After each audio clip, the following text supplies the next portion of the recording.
आजच्या व्याख्यानाचे व्याख्याते हे सुद्धा थोड्याच वेळात आपल्यामध्ये उपस्थित होणार आहे, पण त्या अगोदर आपल्या आजच्या कार्यक्रमाचे उद्घाटक माननीय Nitesh Karale sir, Phoenix academy Wardha चे संचालक यांचं मंदिरामध्ये आगमन झालेलं आहे. आपण टाळ्यांच्या गजरामध्ये त्यांचं सहर्ष स्वागत करूया. सर यांचं आपल्या मोवाडी गावामध्ये आगमन झालेलं आहे. मंदिर परिसरामध्ये असणाऱ्या सर्व श्रोतू वर्गाला विनंती आहे की कृपया आपण मंदिरामध्ये येऊन बसण्याचे करावे. गौरी भाऊसाहेब कळमकर, कुमारी दिव्या ज्ञानेश्वर मौले, गवारे साक्षी सुनील, हिवाळे प्रिया रॉबिन, त्याचबरोबर आदित्य निवृत्ती महाले, अजय धनराज घोरपडे.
स्वागत करतो. तसेच या ठिकाणी व्यासपीठावर उपस्थित असलेले आजच्या कार्यक्रमाचे अध्यक्ष आदरणीय शहाजीदादा सोमवंशी, त्याचबरोबर प्रमुख अतिथी माननीय श्री प्रवीण नाना जाधव, संचालक मराठा विद्याप्रसारक समाज नाशिक, त्याचबरोबर माननीय श्री सुरेश मामा कळमकर, संचालक द्राक्ष बागायतदार संघ पुणे, त्याचबरोबर माननीय श्री गुरुदेव जयंतजी खैरनार, या सर्व मान्यवरांचं या ठिकाणी आगमन झालेलं आहे. या सर्व मान्यवरांचं या ठिकाणी मी सहर्ष स्वागत करतो.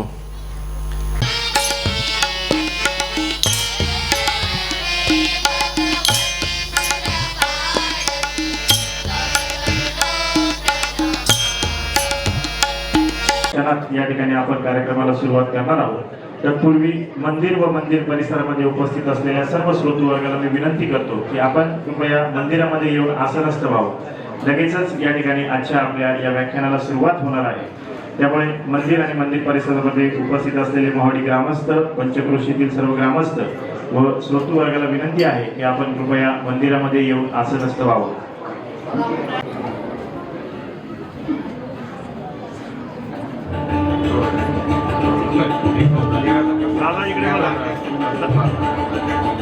दादा इकडे बघा. कृपया प्रतिमा पूजनासाठी समोर यावं. आजचं आपलं हे प्रथम व्याख्यान कैलासवासी लक्ष्मण भगवंत जाधव यांच्या स्मृती प्रित्यर्थ या ठिकाणी गुंफलं जात आहे.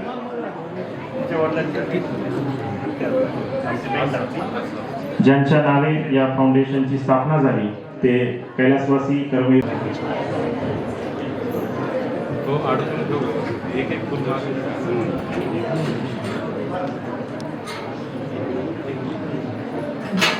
दीप लावूया ज्ञानाचा, प्रकाश पसरेल मानवतेचा. दीप लावूया श्रद्धेचा, प्रकाश पसरेल भक्तीचा. दीप लावूया मांगल्याचा, प्रकाश पसरेल पावित्र्याचा. दीप लावूया आत्मतेजाचा, प्रकाश पसरेल साक्षात्काराचा. दीप लावूया सामर्थ्याचा, प्रकाश पसरेल विवेकाचा. आणि हा विवेक आपल्या सर्वांच्या हृदयामध्ये सदैव जागृत राहावा, हीच सद्भावना, हीच मनोकामना.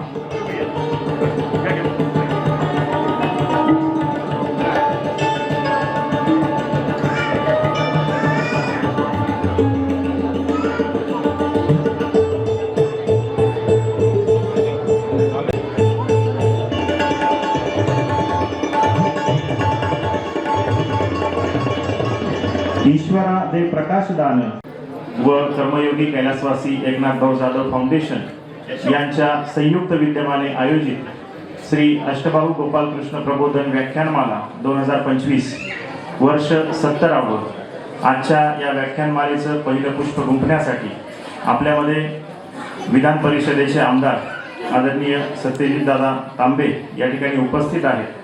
त्यांचं मनोगत आपल्या सर्वांना ऐकायचं आहे.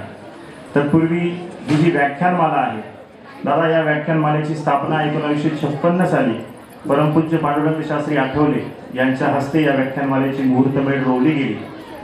यानंतर या व्याख्यानमालेमध्ये आज तागायत प्र के अत्रे, विद्याधर गोखले, बाळासाहेब भारते, जयंतराव टिळक अशा नामवंत व्याख्यात्यांनी या ठिकाणी येऊन या व्यासपीठावरती आपले विचार व्यक्त केलेले आहेत. अशी प्रतिभावंत प्रतिभाशाली इतिहास असलेली ही व्याख्यानमाला आणि या व्याख्यानमालेचं हे 70वे वर्ष. मी पुन्हा एकदा आपलं समस्त मोहाडीकरांच्या वतीने व व्याख्यानमाला संयोजन समितीच्या वतीने या ठिकाणी सहर्ष स्वागत करतो. यानंतर आजच्या कार्यक्रमाचं प्रास्ताविक करण्यासाठी मी कर्मयोगी कैलासवासी एकनाथभाऊ जाधव फाउंडेशनचे अध्यक्ष प्राचार्य डॉक्टर विलास देशमुख सर यांना विनंती करतो की त्यांनी आजच्या या व्याख्यानमालेच्या उद्घाटन सत्राचं प्रास्ताविक करावं. या ठिकाणी मनपूर्वक स्वागत करतो. जवळपास गेल्या 70 वर्षापासून म्हणजे सन 1956 पासून या व्याख्यानमालेला सुरुवात या ठिकाणी झालेली आहे. या व्याख्यानमालेमध्ये आजपर्यंत अनेक नामवंत वक्त्यांनी, ज्यामध्ये आपल्याला खास करून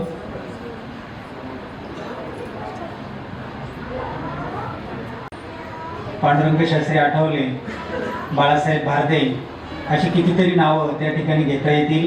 त्यांनी या ठिकाणी येऊन आपल्या सगळ्यांना पंचक्रोशीला उद्बोधित त्या वर्षी त्या ठिकाणी केलेलं आहे.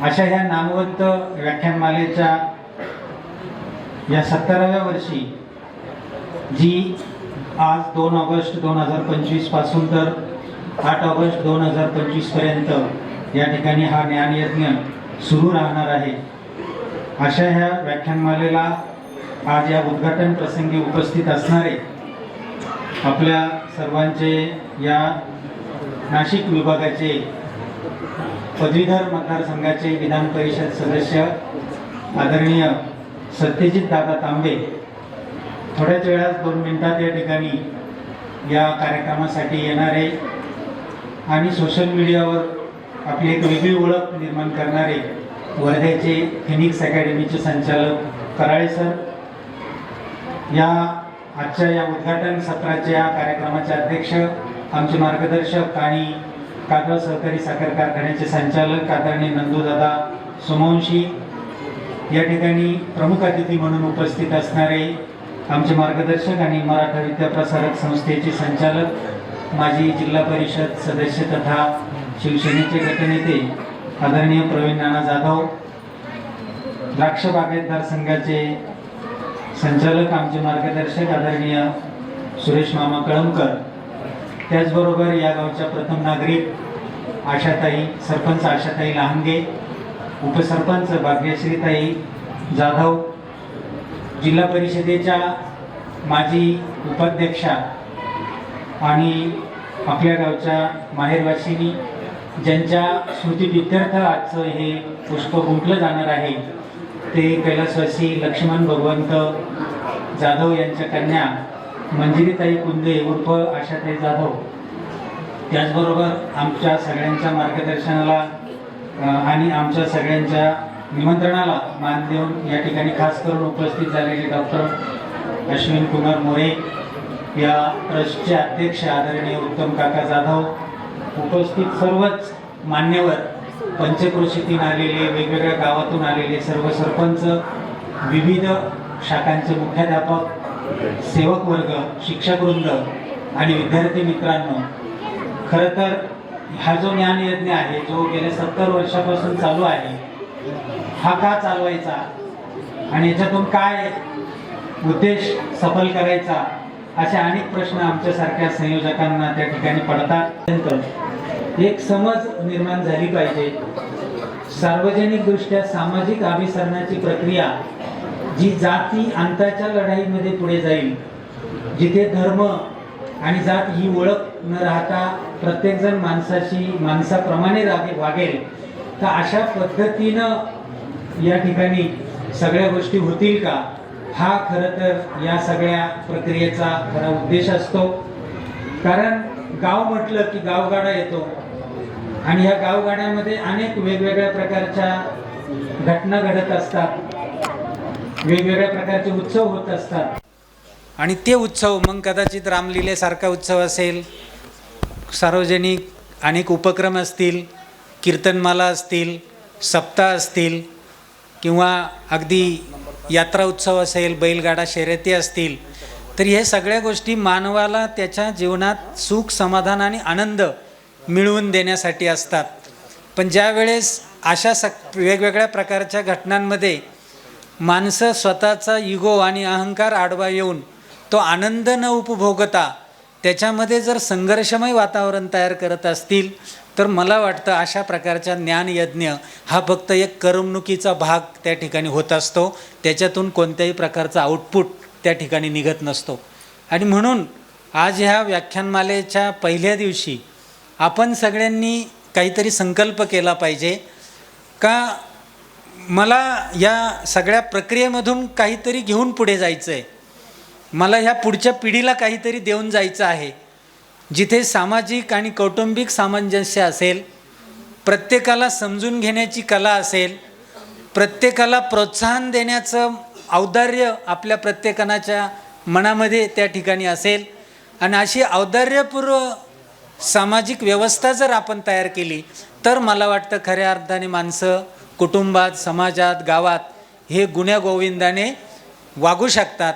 आणि ज्यावेळेस माणसं ठरवतात की आपण सगळेच जण, माणसं म्हणजे फक्त पुरुष नाही, माणसं म्हणजे सगळी माणसं, पण आपल्याला दुर्दैवाने स्त्रियांना पुरुषांना माणसं म्हणायची सवय पडलेली आहे. आणि म्हणून मी जेव्हा जेव्हा माणूस हा शब्द उच्चारतो त्यावेळेस स्त्री आणि पुरुष हे दोघांसाठी हे गृहीत धरा. तर अशा प्रकारची समाजव्यवस्था आपल्या सगळ्यांना तयार करायची आहे आणि हाच उद्देश डोळ्यासमोर ठेवून आपल्या पूर्वजांनी 70 वर्षापूर्वी परमपूज्य पांडुरंग शास्त्री आठवल्यांच्या उपस्थितीत या ज्ञानयज्ञाची सुरुवात केलेली आहे का जेणेकरून इथला प्रत्येक व्यक्ती हा समजदार तयार होईल, एक प्रगल्भता त्याच्यामध्ये येईल, वैचारिकदृष्ट्या तो स्वतःसह कुटुंबाला, गावाला, समाजाला पुढे घेऊन जाईल. आणि समाज ह्या शब्दाचा अर्थ तो फक्त आपली स्वतःची जात आणि धर्म एवढा घेणार नाही असं गृहीत या सगळ्या लोकांच्या डोक्यामध्ये होतं. आणि म्हणून या दृष्टिकोनातून मला वाटतं जर आपल्या सगळ्यांच्या ठायी विचार झाला तर मला वाटतं ह्या सगळ्या प्रपंचाचा त्या ठिकाणी उपयोग होईल. तर त्या दृष्टीने आपण सगळेजण प्रयत्न करूया. पुनश्च एकदा खास करून इथे आमचे प्राथमिक शिक्षक संघाचे तालुका अध्यक्ष आदरणीय वडजे सर या ठिकाणी उपस्थित झालेले आहे. अनेक मोठे मोठे माणसं देखील ह्या कार्यक्रमाला या ठिकाणून उपस्थित झालेले आहे. पंचक्रोशीतूनही अनेक तरुण वर्ग असेल, विद्यार्थी वर्ग असेल, कर्मचारी वर्ग असेल, ज्येष्ठ श्रेष्ठ सगळे आमचे मार्गदर्शक असतील, हे सगळेजण या ठिकाणी आले. आणि मला वाटतं हीच आमच्या ह्या सगळ्या संयोजनाची खऱ्या अर्थाने यशस्वीता आहे. ज्यांच्या नावाने हे संयोजन आपण करतो, कर्मयोगी कैलासवासी एकनाथ भाऊ जाधव, त्यांनीसुद्धा ही परंपरा अशीच अविरतपणे चालू राहावी या दृष्टिकोनातून खूप मोठं योगदान त्या ठिकाणी दिलेलं आहे. त्यांच्याबरोबरच कैलासवासी वामन काका जाधव असतील, राधाकृष्ण हरिहर कुलकर्णी असतील किंवा त्यांच्या समकक्ष काम करणारे अगदी नंदूदादा यांचे पिताश्री कैलासवासी माणिकरावजी सोमवंशी असतील, एकनाथ भाऊ कळमकर असतील. तर अशा सगळ्या ह्या ज्या आपल्या पूर्वजांनी, म्हणजे तुम्ही लक्षात ठेवा की त्यांच्या डोक्यात त्यावेळची परिस्थिती, त्यावेळी सोशल मीडिया नव्हतं, काहीच नसताना ही डोक्यात कल्पना येणं आणि ही प्रवचनमाला, व्याख्यानमाला, कीर्तनमाला या सगळ्या गोष्टी सुरू करणं, की त्यांच्याकडून हेच अपेक्षित होतं की आमची जी पुढी पिढी आहे हा वारसा आणि वसा तर पुढे घेऊन जाईलच, पण त्याचबरोबर आमच्या सगळ्या ह्या पंचक्रोशीतल्या लोकांचे कानसुद्धा तेवढेच सजग होतील. आणि एकदा कान सजग झाले की हृदय पण सजग होतं, मन मोठं होतं. आणि मन ज्याचं मोठं असतं ना, तो कधीच दुसऱ्याला छोटा समजत नाही. आणि अशी ही सगळी प्रक्रिया असते. आणि मला ह्या खास करून समोर बसलेल्या आमच्या तरुण आणि ॲडोलसंट या टीनएज असणारी जी काही वयोगट आहे, यांच्याकडे खऱ्या अर्थाने आमची ही सगळी धुरा आहे. त्यांच्याकडे खऱ्या अर्थाने ह्या सगळ्या अपेक्षा आहे. त्यांनी ह्या प्रत्येक गोष्टीकडं तेवढ्याच व्यापक दृष्टिकोनातून बघावं. आणि यातून जसं राजहंस पाणी मिश्रित दुधातलं फक्त दूध घेऊन जातो, ती कला आपल्या सगळ्यांमध्ये असावी. राजहंस शब्द मी एवढ्याकरता खास करून म्हटलं कारण तांबे सर आणि राजहंस यांचं खूप जवळचं नातं आहे. तसंच ते सुद्धा आज या ठिकाणी आम्हाला जे काही भेटले, एक आमदार म्हणून जरी या ठिकाणी कराळे सरांचं आपण टाळ्या वाजवून या ठिकाणी स्वागत करूया. ते सर फक्त आमदार नाही तर ते खूप अभ्यासू, खूप वेगळ्या प्रकारचे आहे. आम्ही स्वतः त्याचा वेगळ्या प्रकारचा अनुभव त्या ठिकाणी घेतलेला आहे. आणि म्हणून आज ते आपल्याला जागतिक भारत या दृष्टिकोनातून त्या ठिकाणी आपलं मनोगत आपल्यासमोर मांडणार आहे. त्याचबरोबर आपल्याला आज प्रमुख वक्ते म्हणून किंवा या ठिकाणी कराळे सर फिनिक्स अकॅडमीचे संचालक वर्ध्याचे हे देखील या ठिकाणी लाभलेले आहे. पुनश्च एकदा ह्या सर्व प्रमुख या ठिकाणी द्यावा अशी विनंती या ठिकाणी करतो आणि या ठिकाणी माझं प्रास्ताविक थांबवतो. धन्यवाद. धन्यवाद सर. यानंतर अतिथी देवो भव या उक्तीप्रमाणे आजचे आपले सर्व आलेले सन्माननीय अतिथी व्याख्याते यांचा सन्मान सत्कार करणं हे आपलं आद्य कर्तव्य आहे. म्हणून मी आजच्या कार्यक्रमाचे प्रमुख व्याख्याते माननीय आमदार सत्यजित दादा तांबे यांचा सन्मान मराठा विद्याप्रसारक समाज संस्थेचे संचालक आदरणीय प्रवीण नाना जाधव यांनी करावा अशी मी त्यांना विनंती करतो. भेट देऊन आजच्या आपल्या व्याख्यात्यांचा सन्मान या ठिकाणी संपन्न होत आहे. जोरदार टाळ्या वाजून पुन्हा एकदा स्वागत करूया आपण आदरणीय सत्यजित दादा तांबे.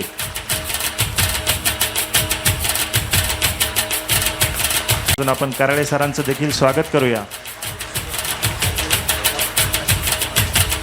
उपस्थित असलेले माननीय मुजीबजी पठाण यांचा आहे आदरणीय विलास अण्णा पाटील. जोरदार टाळ्या वाजून आपण आदरणीय मुजीबजी पठाण साहेब यांचं देखील स्वागत करूया. माननीय कैलासजी पाटील, माननीय नीलमताई पाटील, माननीय मंजुषा कोतवाल, माननीय मेधाताई जोशी, आदरणीय प्रभावतीजी जोशी या सर्वांना मी समोर निमंत्रित करतो. या सर्व मान्यवरांचा सन्मान श्री अष्टबाहू गोपाळकृष्ण देवस्थान ट्रस्टच्या वतीने टाळ्या वाजवूयात यांच्यासाठी, गोपाळकृष्ण मंदिरासाठी. म्हणजे मला जसं आठवतं इथले जे समाज धोरीण असतील, वयस्कर माणसं असतील, त्यांच्या थोडंसं विचारात राहिलेलो आहे मी. आणि मला आठवतं की त्या काळात तरुण ऐक्य मंडळ, आमचे वडील असतील, माणिकराव समवंशी असतील, कर्मवीर एकनाथ भाऊ असतील, मल जोशी असतील, हरिहर कुलकर्णी असतील, म्हणजे हे जे थोर मोठे मोठे लोक या गावातले होते, त्या काळातल्या लोकांनी ही व्याख्यानमाला इथं चालू केली. आणि मग त्या काळात कोणतेही साधनं, भौतिक साधनं फारसे नव्हते, गावाला यायला रस्ते नव्हते, काही नव्हतं. तरी पण ही व्याख्यानमाला त्यांनी आजपर्यंत टिकून ठेवलेली.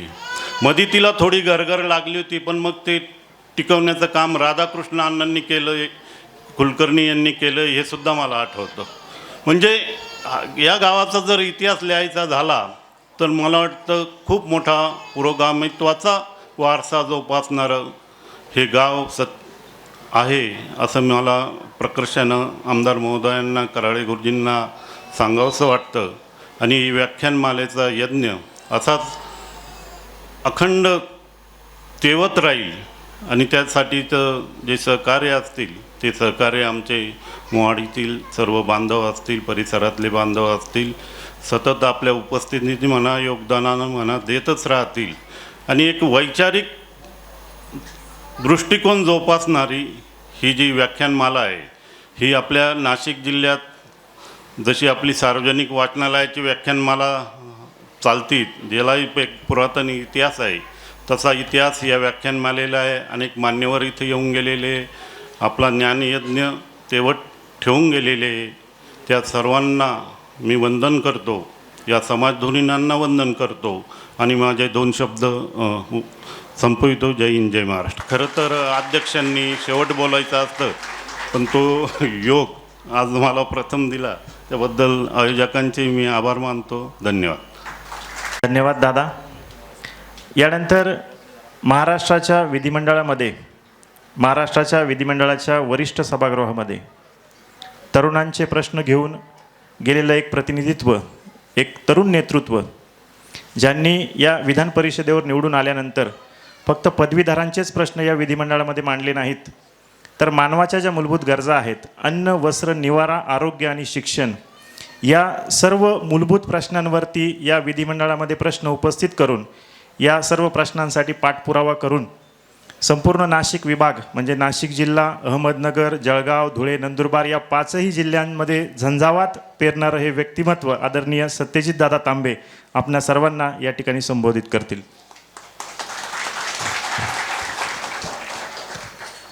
अत्यंत ऐतिहासिक अशा या श्री गोपालकृष्ण व्याख्यानमाला, या व्याख्यानमालेला खरं तर मला बोलवलं, प्रवीण नानांचा फोन आला आणि त्यांनी सांगितलं की तुम्हाला यायचं आहे. मी तसा काय व्याख्याता वगैरे नाही आहे, मी तसा पक्का पुढारी आहे. त्यामुळे आणि तुम्ही कराडे सरांना बोलवले ते पण पुढारीच आहे, त्यांचाही प्रयत्न चालूच आहे घुसण्याचा. अजून जमलं नाही आहे पण प्रयत्न चालू आहे. ते पण माझे जुने सहकारी आहेत, मित्र आहेत आणि त्यांची लोकप्रियता चांगली आहे. खरं तर ते वक्ते आजच्या कार्यक्रमाचे आहेत, मी फक्त कार्यक्रमाचा उद्घाटक म्हणून कदाचित बोलू. मेन वक्ता तुम्हीच आहे, कारण शेवटी तुम्ही इतक्या लांबून आलेले आहात आणि मोवाडीला काय मी कधी येऊ शकतो आणि कधी बोलू शकतो, पण तुम्ही आलेले आहात खास वराडी भाषेमध्ये. तुम्ही आज आम्हाला काही 4 गोष्टी सांगाल, याची आम्हाला माणसंच नाही शिल्लक. कराळे सर, तुम्हाला काय उगाच वर देऊन नाही बोलवलं, आमच्याकडे माणसंच नाही आहेत. नाही तर कोण नागपूरहून बोलवाल का कोणाला, सांगा बरं. ज्याला बोलवावं आणि त्याचं भाषण इथं व्हावं असे माणसांची संख्या दिवसेंदिवस कमी होत चाललेली आहे. आणि मग या मुलांसमोर काय आदर्श ठेवायचा, नाही तर बोलवायचा आणि तो काहीतरी भलताच बोलला तर ह्या मुलांसमोर काय आदर्श निर्माण होईल. म्हणजे माणसंसुद्धा नाही ही वस्तुस्थिती आहे. आणि अशाही परिस्थितीत तुम्ही हा कार्यक्रम चालू ठेवला आहे, त्याबद्दल खरं तर तुमचं मी खूप खूप अभिनंदन करतो. भारत महासत्ता होण्याच्या दृष्टीने आपल्याला एक स्वप्न डॉक्टर APJ अब्दुल कलामांनी सांगितलं होतं, दाखवलं होतं की 2020 साली भारत महासत्ता होणार आहे. आज 2025 आलेलं आहे. 2025 पर्यंत तर मला कुठेही चिन्ह अजून त्याचे दिसत नाही आहेत. आणि भारत महासत्ता तर जाऊ द्या, अजून आपण प्रगत राष्ट्रांमध्ये सुद्धा आपण मोडले जात नाही आहे. परवाच आलेल्या 2025च्या भ्रष्टाचाराच्या आकडेवारीत 180 देशांमध्ये 96 नंबरला आपण आहे. 96 नंबरला आहे कराळे सर. आणि आपल्या खालचे जे देश आहेत त्यांचे नावं तुम्ही कधीच ऐकलेले नसतील, असे देश आहेत. म्हणजे ज्या देशांचे नावच तुम्ही कधी ऐकले नसतील ते देश आपल्या खाली आहेत आणि आपण 96 नंबरला आहे भ्रष्टाचारामध्ये. आणि म्हणून मला असं वाटतं की आता हा काळ बदलला पाहिजे, ही परिस्थिती बदलली पाहिजे. आणि ही परिस्थिती जर बदलायची असेल तर तूच आहे तुझ्या जीवनाचा शिल्पकार. इथं पांडुरंग शास्त्री आठवलेंनी या व्याख्यानमालेची सुरुवात केलेली आहे. या मंदिराचे त्यांचे ऋणानुबंध आहेत, आध्यात्मिक सगळ्या चळवळीमधून हे सगळं उभं राहिलेलं आहे. आणि म्हणून मी कायम पुण्याला कॉलेजला होतो, तिथं जोशी वडेवाले फेमस, ते वामनराव पैंचे भक्त होते. आणि म्हणून त्यांच्या त्या जोशी वड्यावाल्याच्या इथं कायम लिहिलेलं असतं का तूच आहे तुझ्या जीवनाचा शिल्पकार, वामनराव पैंचं वाक्य आहे ते. आणि तेच वाक्य मला असं वाटतं की आपल्या सगळ्यांना लागू आहे. आपल्या सगळ्यांना बदल करावा लागेल. आपल्याला हा देश पुढं घेऊन जाण्यासाठी आपल्याला खूप चांगलं काम या निमित्ताने करावं लागणार आहे. आपल्याला या भावी पिढीसाठी काहीतरी आदर्श घडवल असे कामं आपल्याला करावं लागणार आहे. तरच आपला देश हा जगामध्ये काहीतरी एका पातळीपर्यंत जाऊ शकतो. नाही तर 125 कोटी 150 कोटीच्या आजच्याही आपल्या लोकांमध्ये आपल्याच गावातलं मोवाडीचं जरी उदाहरण तुम्ही घेतलं तरी गरीब आणि श्रीमंताची दरी प्रचंड वाढत चाललेली आहे. आजही आपल्या गावामध्ये काही लोक खूप चांगल्या पद्धतीने शेती करत असतील, उत्पन्न मिळवत असतील, पण आज अनेक असे पण लोक आपल्या गावामध्ये असतील का ज्यांच्या 2 वेळच्या अन्नासाठी देखील आजही त्यांना विचार करावा लागतोय. आणि म्हणून हा विरोधाभास संपवण्यासाठी आपल्याला जागतिक पातळीवरचा भारत खऱ्या अर्थाने घडवण्यासाठी आपण सर्वांनी एकत्र येणं मला असं वाटतं काळाची गरज आहे. अधिकचं मी जास्त बोलत नाही, कारण मला खरं तर तुम्ही कराळे सरांचं भाषण ऐकलं की तुमच्या मन हलकं झाल्याशिवाय राहणार नाही. कारण तुमचे आम्ही यूट्यूबला भाषणं सगळे कराळे सर ऐकत असतो. मी तर काय खूप मोठा वक्ता वगैरे नाही आहे, त्याच्यामुळं माझ्याकडून मी फार बोलत नाही. मी फक्त एवढंच आहे की जे मनात येईल ते बोललं पाहिजे असं माझं मत आहे. आणि मी जे जग फिरतो किंवा पुस्तक वाचतो किंवा काहीतरी करतो ते तुमच्यापर्यंत मांडलं पाहिजे. जर तुमच्यापर्यंत ते देण्याचं जिथं जिथं संधी मिळेल ते करण्याचा प्रयत्न निश्चितपणाने माझा असतो. मला या कार्यक्रमाला बोलवलं त्याबद्दल आपल्या सगळ्यांचे आभार मानतो. आपल्या व्याख्यानमालेला शुभेच्छा देतो आणि थांबतो. धन्यवाद.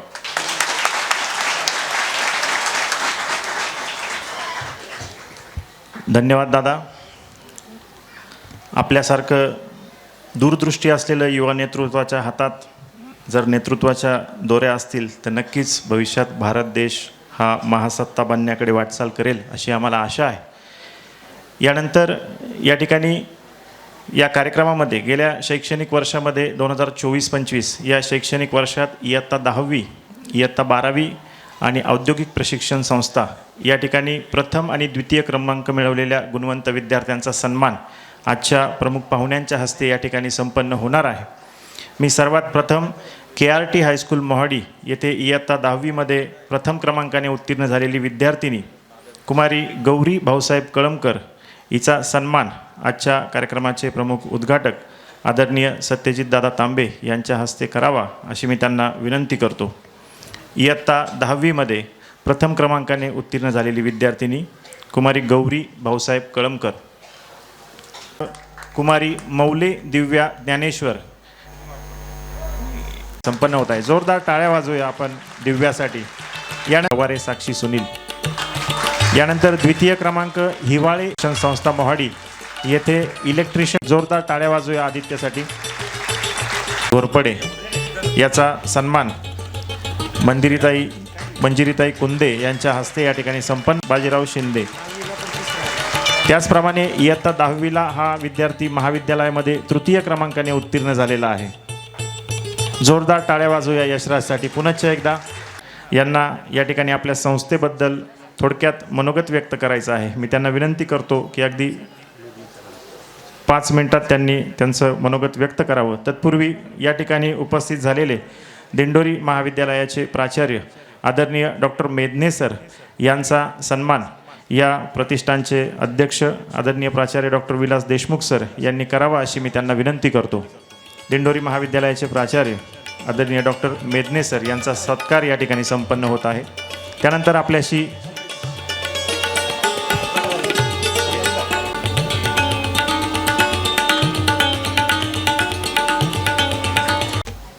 व्यासपीठावरील सर्व मान्यवर, गावातले सर्व गावकरी, समाज बांधव, बंधू आणि भगिनींनो, मला तुम्हाला हे सांगायचं आहे की नाशिकवरून महायोग ध्यान समूह म्हणून आमची संस्था आहे आणि या संस्थेमार्फत मी आणि माझे काही शिष्यवर्ग आम्ही इथे आलो आहोत.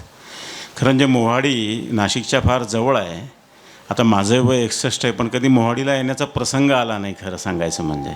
पण असं काय घडलं आणि आम्ही मोहाडीला आलो तर आपल्या गावातले जे मकरंद जोशी जे आहेत आणि मेधा जोशी ज्या आपल्या गावच्या सून आहेत हे आमच्या आश्रमाचे शिष्य आहेत आणि त्यांच्या घरी दर मंगळवारी 6:30ला आम्ही ध्यानाचा वर्ग घेतो. म्हणजे महायोग ध्यान हे आम्ही शिकवलंच, जे स्वामी समर्थ आणि गुरु दत्तात्रय यांच्या परंपरेमधलं आहे ते आम्ही तिथे शिकवतो.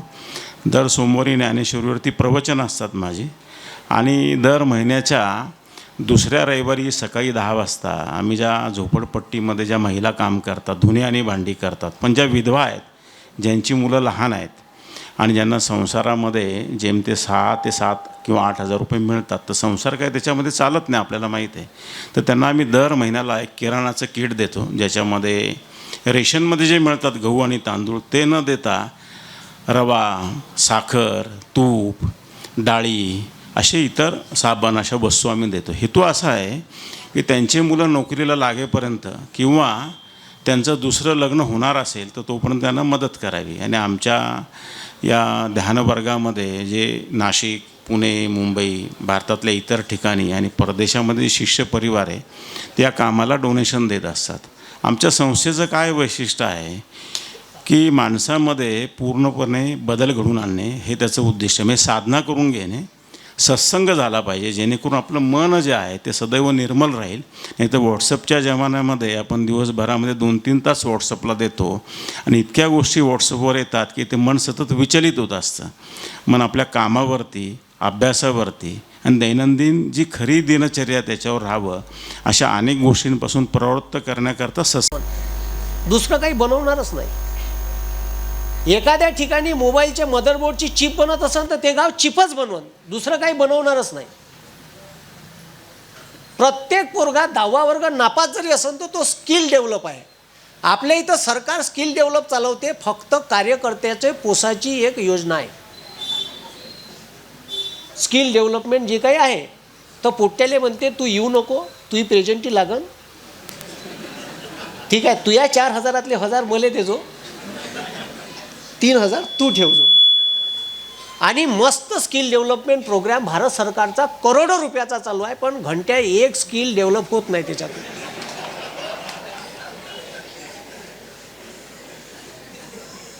म्हणजे मी आज कृष्णाच्या मंदिरात उभा आहे आणि हे वास्तविकता आहे, तुम्हाला खरं खोटं नाही सांगून राहिलो.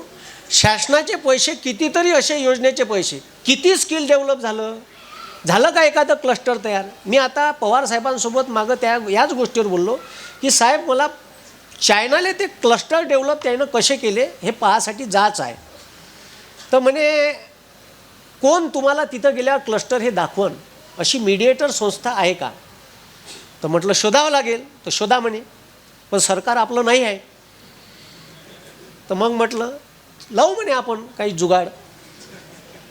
तर मी याच्या अगोदर माझ्या स्वतःच्या पैशातून इंडोनेशिया, बाली नावाच्या एका बेटावर जाऊन आलो, सिंगापूर पाहून आलो. सिंगापूरमध्ये भिकारीच नाही आहे. आपल्या इथं रेल्वे स्टेशनवर भेटून जाईन असे लाईनीत. आणि तुम्ही भिकाऱ्याच्या भांड्यात जर आता 1 रुपया जर टाकला तर तो 1 रुपया घेत नाही, तो बी माजून आहे. त्याच्या भांड्यात जर तुम्ही 1 रुपया टाकला तर तो आपल्याला दे इकडे उचलतो, ठीक आहे. आणि तो म्हणते मेल्यावर त्या कपायाला लावजो, उचल. त्याला 10 रुपये पाहिजे, 1 रुपयाला बी आता व्हॅल्यू राहिलेली नाही. मग आता हे चायनानं कसं डेव्हलप केलं. आपण जे खाऊच्या धोरण लागू केलं भारत सरकारनं, लिबरलायझेशन, प्रायव्हेटायझेशन आणि ग्लोबलायझेशन. म्हणजे भारतामध्ये पहिले काही आपणच सगळे तयार करू, वीजही सरकारच, लोखंडही सरकारच, ठीक आहे, सगळ्या गोष्टी सरकार, लोहखनिज बी आम्हीच खोदू, कोळसा बी आम्हीच खोदू. मग त्याच्यामुळे बाहेरच्या टेक्नॉलॉजी आपल्या देशात येत नव्हत्या. काही आपल्या देशात कार बनवायची आहे तर कारची कंपनी होतीच नाही, आपणच बनवू. सरकार सगळं काही ठेका सरकारनंच घेतला होता. मग त्याच्यामुळे टेक्नॉलॉजी येत नव्हती. मग टेक्नॉलॉजी कशी येईन बा. ह्या बाहेरच्या कंपन्या टपूनच होत्या. याले मल्टीनॅशनल कंपन्या म्हणते, MNC मोठाल्या ज्या कंपन्या आहे. आता जे आपल्या इथं होंडाची कार आहे, टोयॅटोची आहे, आता हत्ती घेऊन फिरते नेते, फॉर्च्युनर, त्या हत्तीले फॉर्च्युनर म्हणते, ठीक आहे. एक फोर्डची आहे, काय तिचं ना एंडेवर.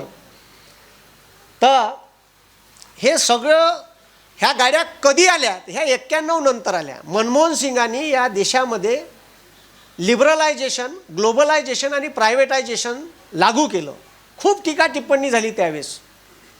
आणि त्याच्यानंतर ज्या कंपन्या आल्या तर त्या काय एवढ्या मोठ्या कारा तिथून बनवून नव्हत्या आणणार, जपानवरून, अमेरिकेतून. फोर्ड कंपनी अमेरिकेची, टोयाटो जपानची, सोनी दक्षिण कोरियाची.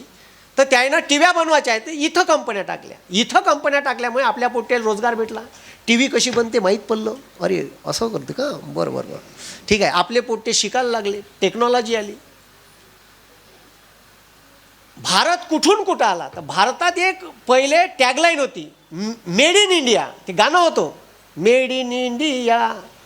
आता भारत मेक इन इंडियावर आला. मेड इन इंडिया म्हणजे भारतातल्याच लोकांनी भारतात वस्तू बनवाव्या. आता मेक इन इंडिया म्हणजे कोणी या टिकली लावून जा, मग तुम्ही या वस्तू बनवा, भारतात इका, भारतातल्या लोकांनी. आता मेक इन इंडियावर आपण आलो आहे. पण भारतातल्या लोकांमध्ये एवढे मोठे बेरोजगार पोट्टे आहे, ते तिकडं दिल्लीत आंदोलन चालू आहे. पोट्ट्याला सोट्यानं पणणावून राहिले. ठीक आहे, पोलीसवाले पणणावणारे आपलेच आहे. पण इंग्रजाच्या काळापासून व्यवस्था बदललेली नाही. इंग्रजाच्या काळात 3,000 इंग्रजांना भारतावर राज्य केलं. आणि 3,000 इंग्रजांना भारतावर राज्य केलं कोणाच्या भरोशावर? आपलेच लोक हाफ पॅन्ट घालून पोलीसमध्ये घेतले, सोटे दिले हातात, पण नाव आंदोलन करता येईल, मार झालेल धरून. ठीक आहे, आपलेच लोक. आताही आंदोलन करा, कोण मारते तुम्हाला? आपलेच लोक मारते, नाही तर त्याची नोकरी जाते. मग व्यवस्था काही बदललेली आहे का? व्यवस्था बदललेली नाही. या व्यवस्थेमध्ये राहून काम करायचं आहे. आणि चांगले लोक नाही का? मी सांगतो, समाजात खूप चांगले लोक आहे, ते शोधण्याची गरज आहे आणि ते शोधावे लागेल. हे जे आता बेरोजगार पोरं आहे, या बेरोजगार पोराच्या हातात काम. तुमच्या इकडे तर बरे काम आहे, आमच्या इकडे तर काही विचारूच नका. इथं आता ट्रँगल आहे, मुंबई, पुणे, नाशिक, चांगला इंडस्ट्रियल एरिया आहे, बरंचसं डेव्हलपमेंट दिसून पडते. आमच्या विदर्भात असं काही आहे नाही. आमच्या विदर्भात बुट्टीबुरीची एक MIDC आहे, त्याच्या व्यतिरिक्त काहीच नाही. संत्रा आहे, प्रक्रिया उद्योग एकही नाही. कापूस पिकते, कापूस मुंबईला जाते, शेतकऱ्याला त्याचा काहीच फायदा नाही.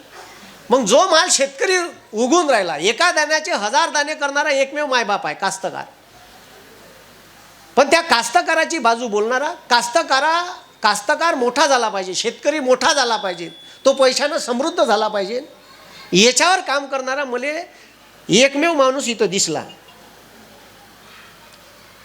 विलासअण्णा शिंदे. आणि त्यांनी जे केलं ते माझ्या डोळ्यात एवढं भरून आलं का एवढं मोठं 10-15 वर्षात कसं उभं करू शकते.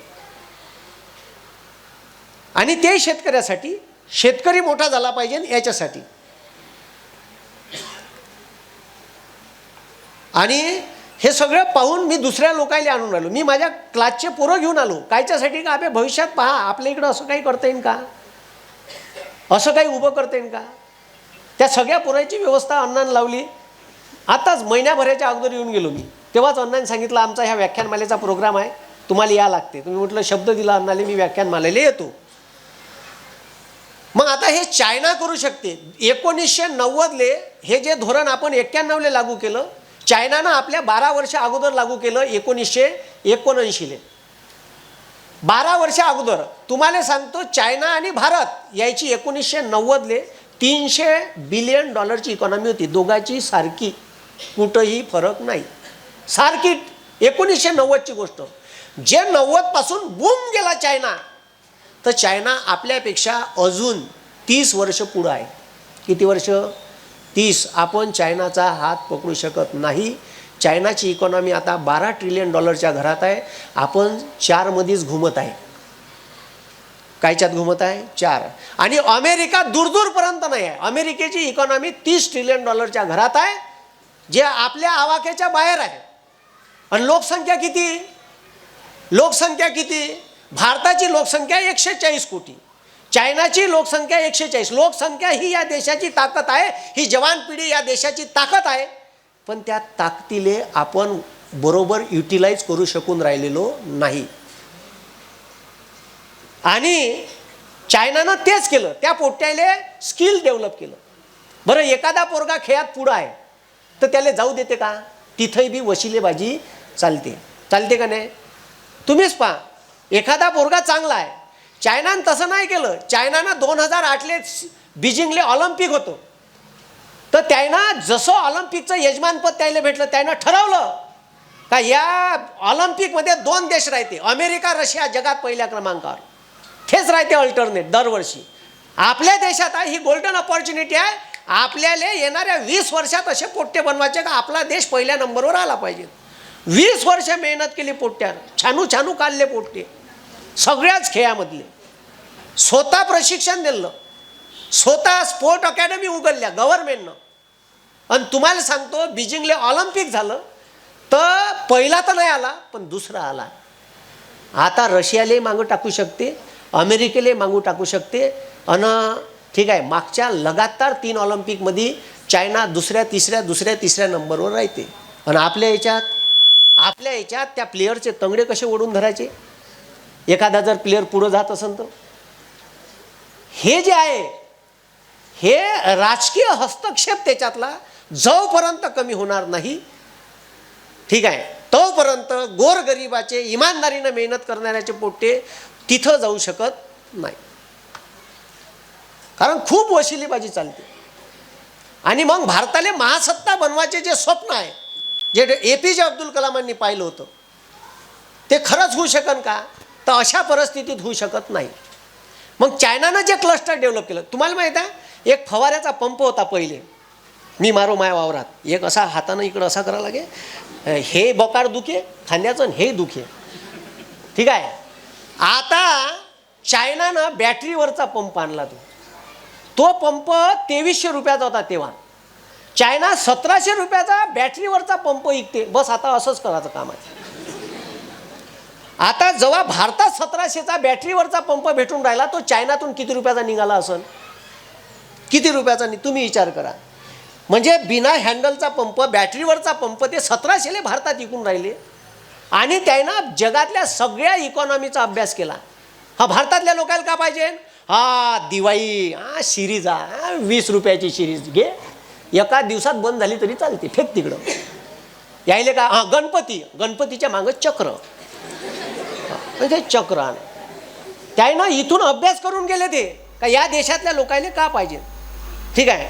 गणपतीच्या सिरीजा, महालक्ष्म्या बसते सिरीज, दुर्गादेवी नवरात्र सिरीज, ठीक आहे, विकाले काले. एका 2 दिवसात बंद पडली, 20 रुपयाची का एक सीझन जरी चाललीच चालते. दुसऱ्या वर्षी पुन्हा आला पाहिजे तो आपल्यापाशी. असे प्रोडक्ट त्याच्या देशात चांगले प्रोडक्ट वापरते, आपल्याला ते डुप्लिकेट प्रोडक्ट देते. पुन्हा पैसा पुन्हा आला पाहिजे. आता हे घडे आहे ना, हे घडे आहे, ह्या घडे शेल येते एक. तुम्ही शेल टाकाले जा, ठीक आहे. याच्यातला या घड्यातला सेल आपल्याला 100-150 रुपयाचा येते, देते घड्यावाला 150 रुपयाचा. आता माया घरी किराणा दुकान आहे. आता माया गावापासून एक गाव आहे 2 किलोमीटरवर, कोलाम लोक राहते. आता त्याला अंधार झाला तर ते का करे, 10 रुपयाचा एक चायनाचा टार्च येते प्लॅस्टिकचा एवढा.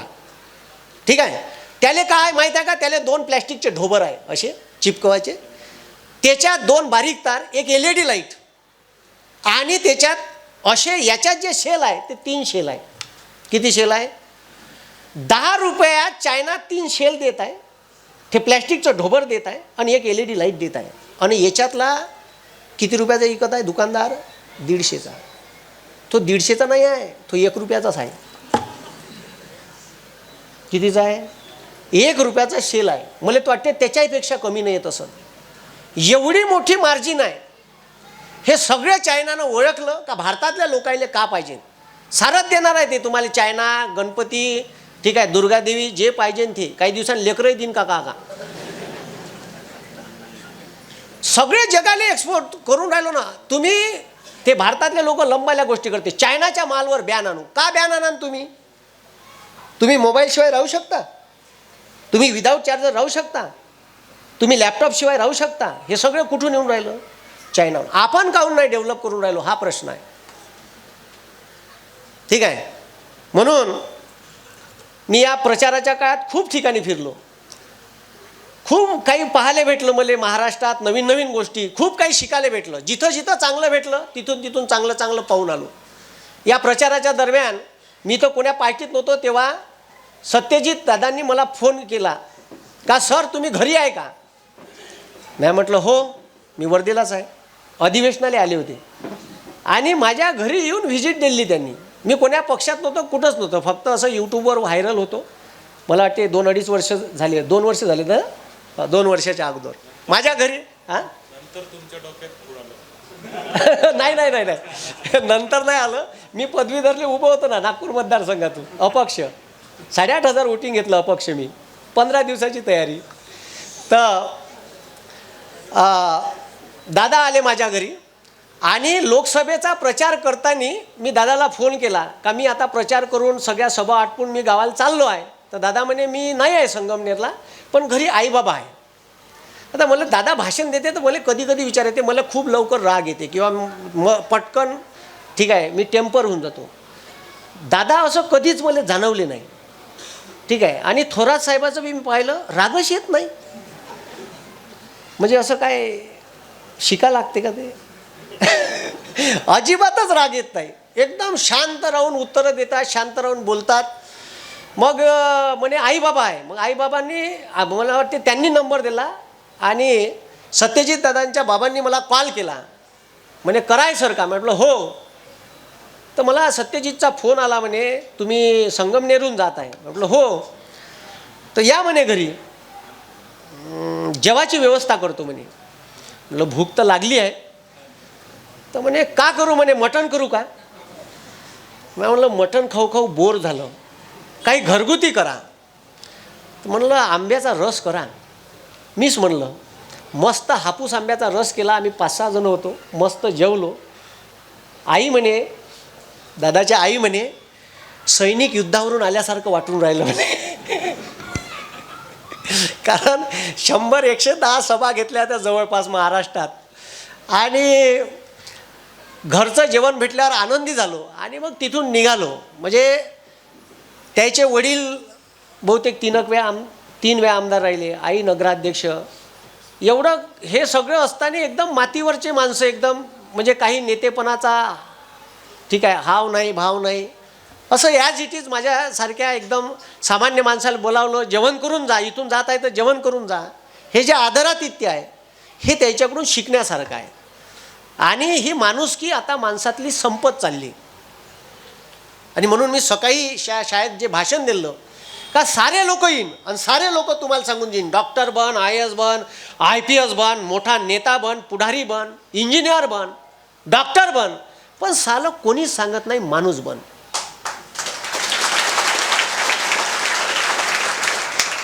अन ह्याच प्रॉब्लेम आहे आपला. आपण साऱ्या पोरायला आपण सांगतो का तुला अमकं बनायचं आहे, ढमकं बनायचं आहे, तू UPSCची तयारी कर. अरे पण त्याला माणूस बनवा ना पहिले. सध्या माणसाची कमतरता आहे. म्हणून राष्ट्रसंत तुकडोजी महाराजांनी एक भजन लिहिलं, माणूस द्या मज माणूस द्या. माणसातला माणूसच नाही भेटून राहिला.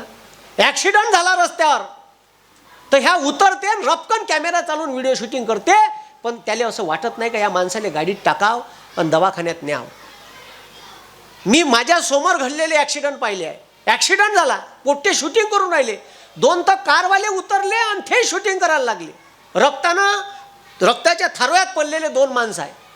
कोणीच उचलून नाही राहिलं. मी मागून येऊन पाहून राहिलो, तो माणूस रक्ताच्या थरव्यात पडला आहे. तर एक माणूस त्याला त्याच्या गाडीत ॲम्ब्युलन्सची वाट पाहून राहिले, तो तडफडून राहिला. अबे म्हणलं तो तडफडून राहिला तर लोकांना गाडीत काऊन नाही टाकलं माहीत आहे, शिटीले रक्त लागते बा गाडीच्या, म्हणून त्याले आम्ही आमच्या गाडीत टाकून नाही राहिलो. मी पटकन माझ्या गाडीत टाकले, त्याले हॉस्पिटलमध्ये नेलं, सिव्हिल हॉस्पिटलवर दिले. म्हणलं कोण्या गावचे होय, पुलईचे होय. लगेच त्याच्या घरचा नंबर घेतला, फोन केला, त्याला सांगितलं का तुमच्या घरचे लोक इथे ते ॲक्सिडेंट झाला आहे, मी दवाखान्यात भरती केली आहे. हे माणुसकी संपली आहे. हे माणुसकी आपल्या पोरामध्ये जिवंत असली पाहिजे. हे जर माणुसकी मेली तर उद्या हे नवीन पिढी घडून काहीही फायदा होणार नाही.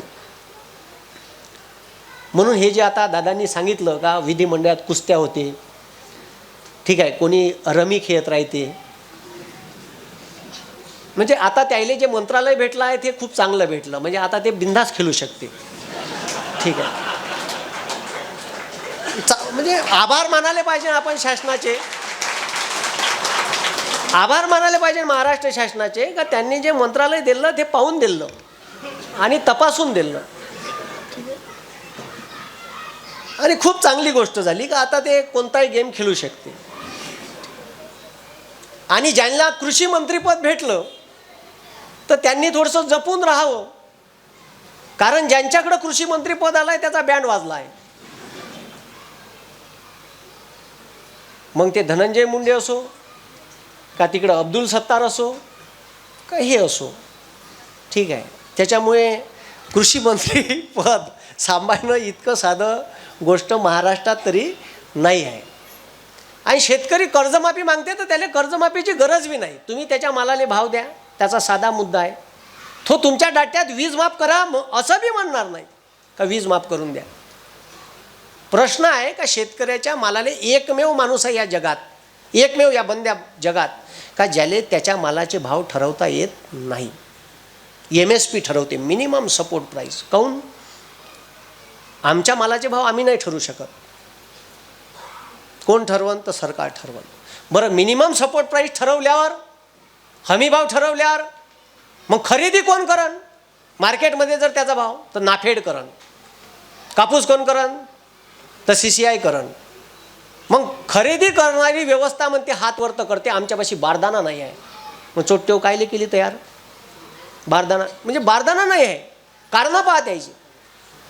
मग आपले जे पोरं आहे, तर मी का सांगतो पोरायले, मी जिथं जिथं भाषणाला जातो तिथं तिथं हेच सांगतो का शिक्षण हे वाघिणीचे दूध आहे आणि जो शिकेल तो गुरगुरल्याशिवाय राहणार नाही.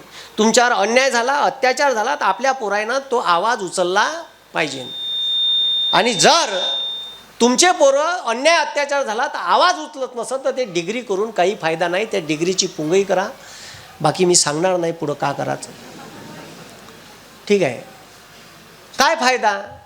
मग मी बोलतो का नाही, तर मी बोलल्यावर लय लोकायले राग येते. माझं सरळ सरळ काम आहे, ठीक आहे. आणि मी स्पर्धा परीक्षेचे क्लासेस घेतो आणि स्पर्धा परीक्षेचे क्लासेस घेताना मी डेप्टी कलेक्टर, DYSP, तहसीलदार, नायब तहसीलदार, BDO अनेक दरवर्षी 150-200 पोरं माझ्या क्लासमधून लागतात. आता यावर्षी 125 पोट्टे पोलीसमध्ये लागले. आता काल 3 पोरं महावितरणचा रिझल्ट लागला, 6 पोट्टे लागले. चालूच राहते.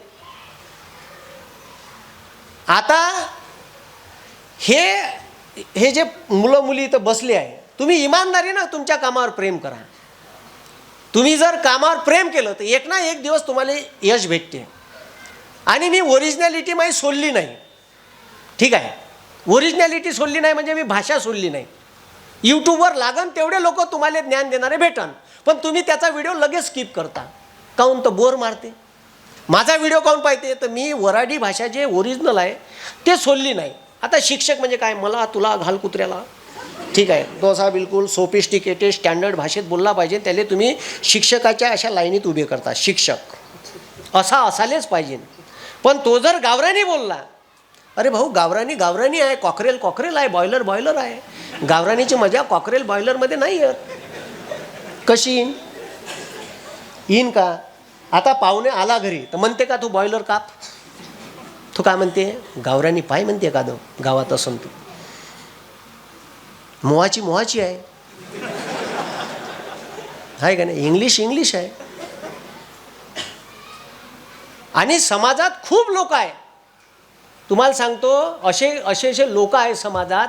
देवाजी तोफा नावाचा एक व्यक्ती आहे, गडचिरोली जिल्ह्यात. गडचिरोलीपासून 35 किलोमीटर दूर गाव आहे लेखामेंढा नावाचं.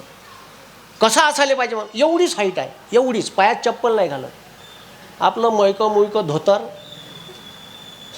न शिकलेला माणूस त्याले युनेस्को दक्षिण आफ्रिकेत जोहान्सबर्गले भाषण द्यायला बोलावते.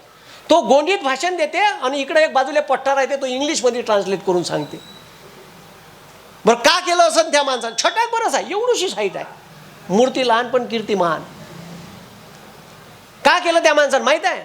त्या माणसानं भारत सरकारले आदिवासी लोकांसाठी एक कायदा करायला लावला, वन हक्क अधिनियम 2006, जयराम रमेश यांनी केला. तो कायदा त्या माणसानं करायला लावला. एकही आंदोलन केलं नाही, एकही आंदोलन नाही, पण एवढा तुफान आहे. आणि तो कोणताही अधिकारी आला, मंत्री आला, त्याला सांगते, सरकार म्हणते का हे हवा आमची, हे पाणी आमचं, हे जंगल आमची, जमीन आमचं. तो चोट्टो आमचं काम, सगळं तुमचं सरकारचं, तर आमचं का? मग हे जे उद्देश पत्रिकेतली पहिली लाईन आहे, आम्ही भारताचे लोक, हे कोणासाठी आहे? मग आम्ही कोण आहे? तर अधिकाऱ्यापाशी न मंत्र्यापाशी उत्तर राहत नाही. अरे आम्ही मालक आहे, तुम्ही नौकर आहे. मग तुम्हाला त्याचा एक किस्सा सांगतो. तो कलेक्टर गडचिरोली कलेक्टरले भेटायला गेले गडचिरोली. त्या कलेक्टरनं 2.5 तास थांबवलं. मग चिठ्ठी घेतली आणि मग अर्ध्या तासानं त्याला आतमध्ये घेतलं, त्याचं ऐकून घेतलं.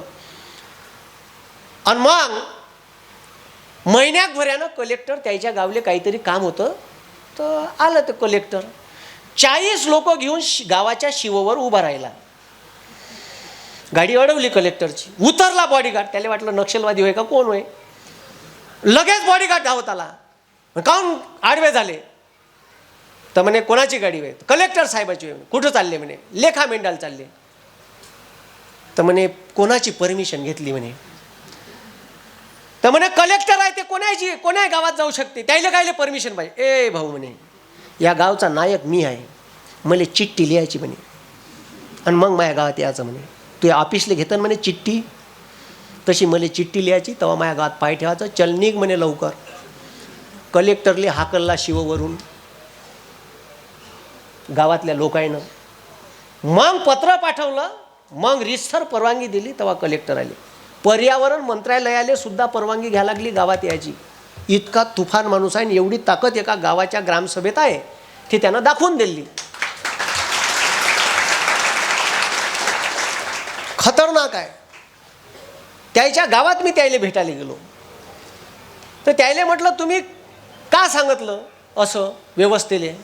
तर माझ्याकडे एखादा फॉरेस्ट अधिकारी आला आणि जास्त ज्ञान पाजत असला का त्याला सांगतो म्हणे हे झाड कायचं आहे. तर तो झाडाकडं 3 मिनिट पाहते म्हणे आणि म्हणे सांगते म्हणे का उद्या सांगीन. मग मी माझ्या गावातल्या लोकांना बोलावतो म्हणे एखाद्या माणसाले आणि त्याला विचारतो म्हणे हे सांग रे झाड कायचं आहे. सांगते म्हणे हे मोहाचं झाड आहे, हे पानझडी वृक्षात येते, हे फेब्रुवारी मार्च महिन्यात पानं गायते, याला एप्रिल महिन्यात नवीन कोवळे पानं फुटते आणि फुलं येते, ते फुलं मे महिन्यात जून महिन्यात परिपक्व होते, ते गळते. हे सगळे आदिवासी लोक जमा करून आणते, त्याचा सडवा टाकते आणि समोर बाकी मग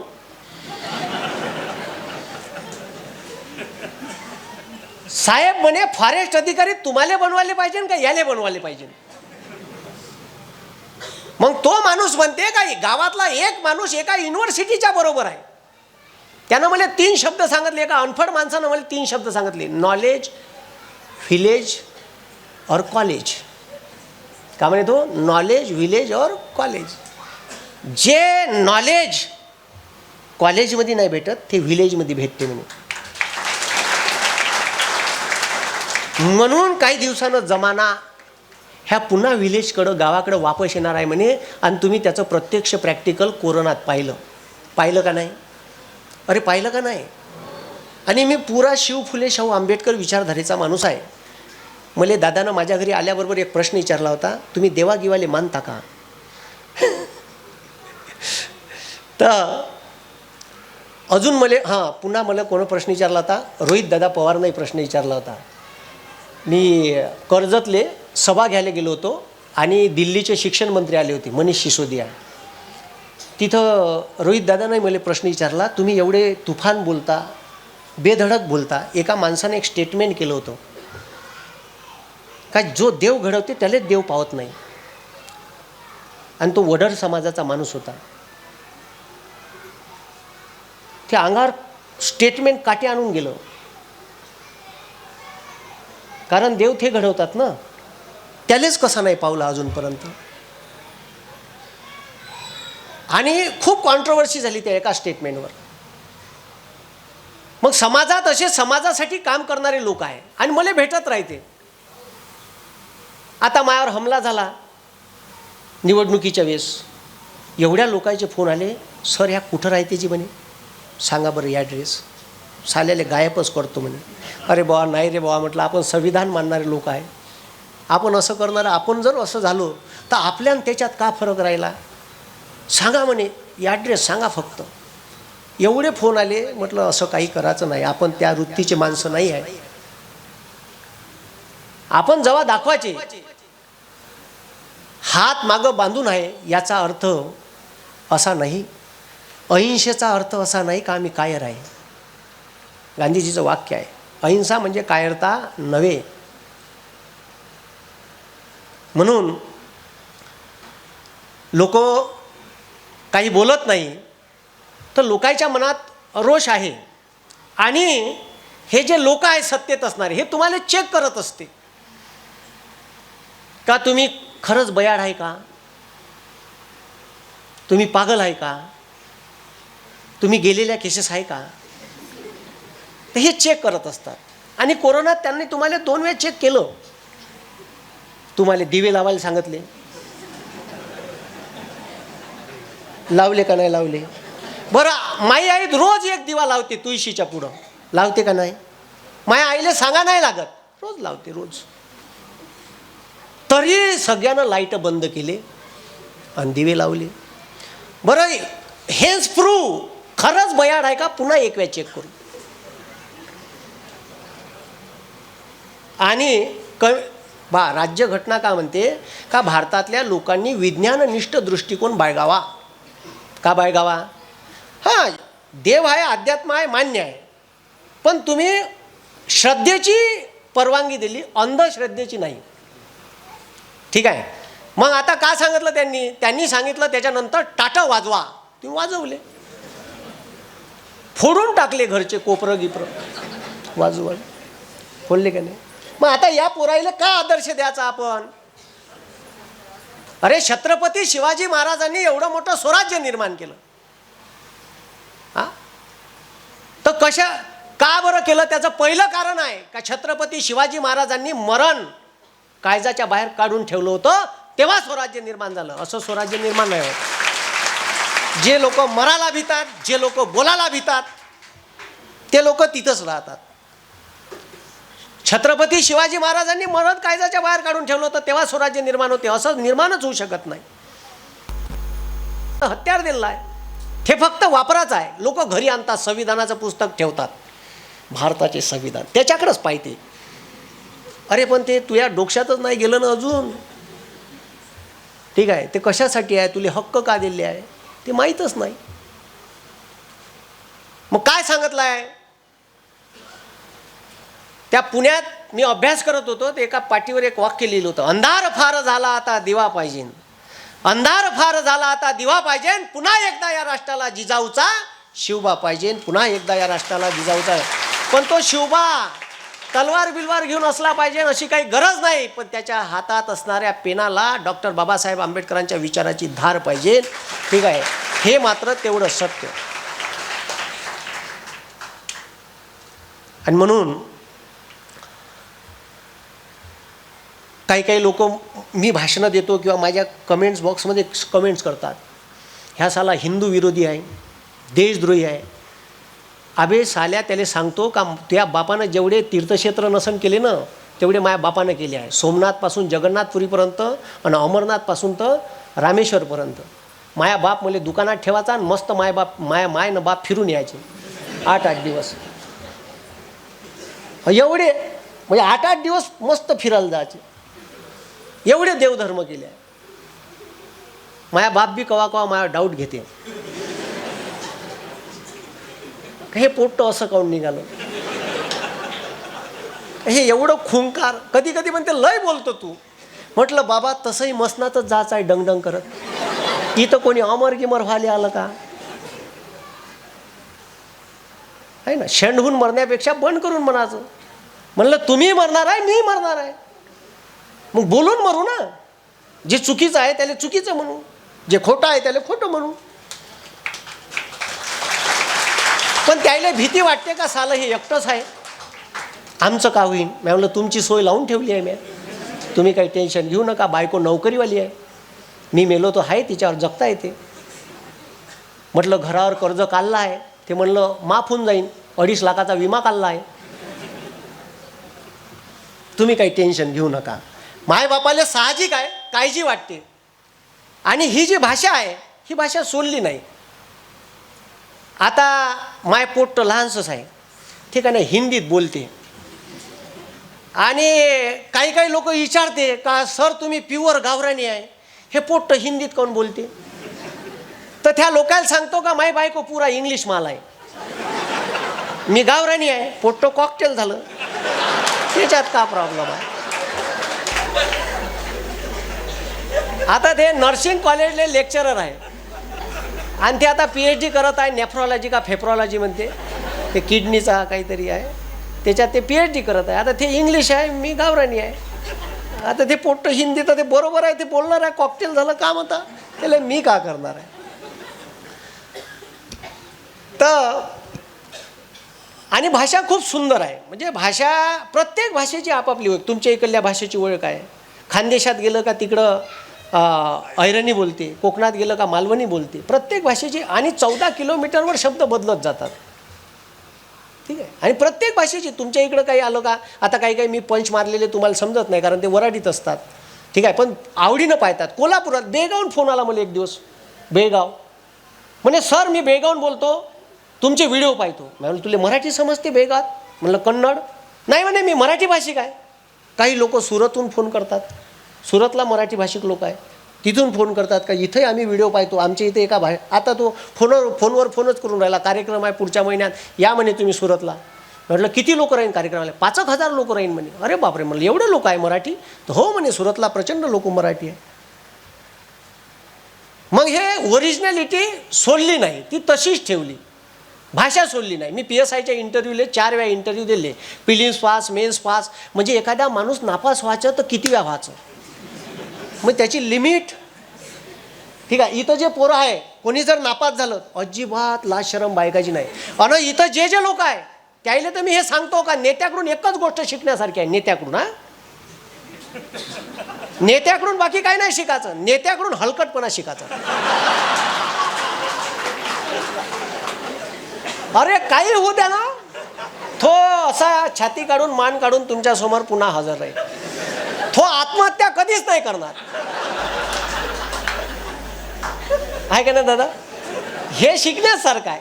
काही होऊन जाय, त्याच्यावर बलात्काराचा आरोप लागो, खुनाचा लागो, का अजून कायचा 420चा लागो, हां का भ्रष्टाचाराचा लागो, 70,000 करोड खाऊ का अजून त्याच्यापेक्षा जास्त खाऊ, हां अजिबात नाहीत. आणि आपले पोटे परीक्षेत मार्क कमी पडले तर आत्महत्या केली, MPSCचा रिझल्ट नाही लागला आत्महत्या. अबे शिकणं त्याच्याकडून काही तर शिक. एवढा मोठा हलकटपणा तो दाखवून राहिला तर तू काऊन नाही दाखवून राहिला. आणि तो दाखवायला पाहिजे. आपल्या पोरानं काऊन आत्महत्या करावं, म्हणजे आपला जीव एवढा वर आलाय का. मग आता नेत्याकडून ह्या गुण नाही घेणार, त्याचे वाईट गुण घेईन. त्याच्या गाडी मागं हा चालला बाईक घेऊन लंडोऱ्या कुत्र्यासारखा, ठीक आहे, 7 दिवसभर नेत्याच्या मागं. अबे तू हे कामधाम सोडून त्याच्या मग कायले फिरून राहिला. तू हे कामधाम कर, काही पोट पाण्याचे प्रश्न सोडव. हे वस्तुस्थिती आहे महाराष्ट्रात. मराठवाड्यात तर खूपच भयंकर आहे. हां बॅनर होर्डिंग्स तिथं तर मी काही त्या देशात तर पार धिंगाणा आहे बॅनर, त्याच्या उरावर दुसऱ्याचं, लगेच त्याच्या उरावर तिसरा आणते लावून. आणि म्हणून जे ओरिजिनॅलिटी आहे ते तशीच ठेवा. मी BSc लगातार 4 वेळा नापास आहे, 4 वेळा BSc. हां समर विंटर म्हणजे नापास व्हायची लिमिट. मी नापास आहे, नापास. मी नापासच्या मार्कलिस्टा फ्रेम करून ठेवल्या आहे, कारण लोकायले आता भाषण देतो तो विश्वास नाही होत. हां ह्या फेकत असं साला म्हणते, ह्या एवढा लंबाले भाषणं जोडते म्हणते, एवढ्याला 14च्या 14 विषयावर ज्ञान पाचते, आणि ह्या म्हणते कसा नापास असन. तर खरंच नापास आहे मी. I am BSc लगातार 4 वेळा नापास, MPSCच्या लगातार 8 परीक्षा नापास. मी 12 वेळा आत्महत्या करायला पाहिजे होती. किती वेळा? 12 वेळा नाही केली. मी दुसऱ्याला आत्महत्या करायला लावणारा माणूस आहे, नाही केली. पण मी PSIची परीक्षा प्रिलिम्स पास, 2011ची मेन्स पास, फिजिकलला गेलो, इंटरव्ह्यूला गेलो, माझ्या लिस्टीत नावच नाही आहे. 2013ची PSIची प्रिलिम्स पास, मेन्स दिली, फिजिकल दिलं, इंटरव्ह्यू दिला, लिस्टीत नावच नाही. एक वेळा त्याच्यात STI मेन्स दिली, एक वेळा RFO दिली, माझ्या लिस्टीत नाव नाही. 2013ला म्या 4 परीक्षा दिल्या. माझ्या बाप म्हणे हे तुझ्याकडून काही जमत नाही बाबू म्हणे, ते ढोपटी बेलणं गुंड आहे. आमच्या इकडं चंबू गबाय म्हणते तुमच्याकडं, आमच्याकडं ढोपटी बेलणं. ते ढोपटी बेलणं गुंड आहे म्हणे पुण्याचं. ठीक आहे. मी BSc नापास झाल्यावर माझ्या बापानं मला 5 वर्ष वावरात दाबलं शेतात. ज्याले ज्याले वाटते का अभ्यास करणं कठीण आहे त्याला चांगला वावरात दाबा धरून, ठीक आहे, शेतात दाबा धरून त्याला कळलं पाहिजे का अभ्यास करणं किती सोपी गोष्ट आहे. तो पुन्हा नाव नाही घेणार. हा खरंच, म्हणजे माझ्या बापानं एवढं दाबलं का रात्री बेरात्री स्प्रिंकलरचे पाईप पलटायला जा चेन्यातले. आता एकतर आमच्या इकडं रात्री, तुमच्या इकडं कशी लाईन राहते माहीत नाही, आमच्या इकडं 3 दिवस दिवसा 3 दिवस रात्री लोड शेडिंग आणि अशीच परिस्थिती. आणि या परिस्थितीतून मी आलो. आणि माया बापानं तर मी 10वी मराठी माध्यमात शिकलो, मराठी माध्यम. एकही विषय इंग्लिश सोडून एकही विषय मला इंग्लिशमध्ये नव्हता. आणि माया अन तिचा 36चा साखळा. तिचा म्हणजे माझी गर्लफ्रेंड की नाही, इंग्लिशचा नाही, तुम्ही भलतं काही समजा, ठीक आहे, 36चा आकडा. आणि माया बापानं मी 9व्या वर्गापर्यंत मागून माया 2रा 3रा नंबर याचा मागून. 10व्या वर्गात असताना वरून 2रा आला. मला समजलं नाही का कसं आलो. आणि मग गावात ज्याचा पहिला नंबर आला होता विशाल वाघ, त्याला 69% होते. त्याच्या आईवडिलांना त्याला सायन्स दिलं. मला 64% होते.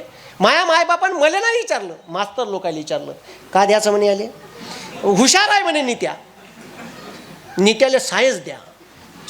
मी म्हणलं सायन्स जमन का नाही आपल्याला. आणि सायन्स दिलं. आता माया इंग्लिशचा पहिलेच सत्यानाश. आता माया आणि इंग्लिश भाषा साली एवढी बयाड आहे का ते लिहिते एक वाचते एक, लिहिते साली फायकॉलॉजी वाचते सायकॉलॉजी. माया मास्तरनं सांगितलं नित्या DA म्हणजे ड वाचायचं म्हणे. ठीक आहे गुरुजी म्हणलं DA म्हणजे ड. मग मी एज्युकेशनले एड्युकेशन वाचू. माया मास्तर म्हणजे नित्या CH म्हणजे च. बरं गुरुजी म्हणलं CH म्हणजे च. मग मी सायन्सला गेलो तर मला एक विषय होता केमिस्ट्री, मी त्याला केमिस्ट्री वाचू. काही दिवस केमिस्ट्रीच वाचलं मी. असा खतरनाक माणूस होतो मी. आणि मी तुमच्यासमोर उभा आहे. आणि मी आता MPSCचं इंग्लिश ग्रामर शिकवतो. मला कवा कवा लाज येते का ह्या कॉलमले डोकसं माराव. आता 200 पोट्टे 200 पोट्टे इंग्लिश ग्रामर मायापासून शिकते. मला माया भविष्य मागचा भूतकाळ आठवल्यावर विचार येते का नित्या तू या पोट्ट्याले फसून तर नाही.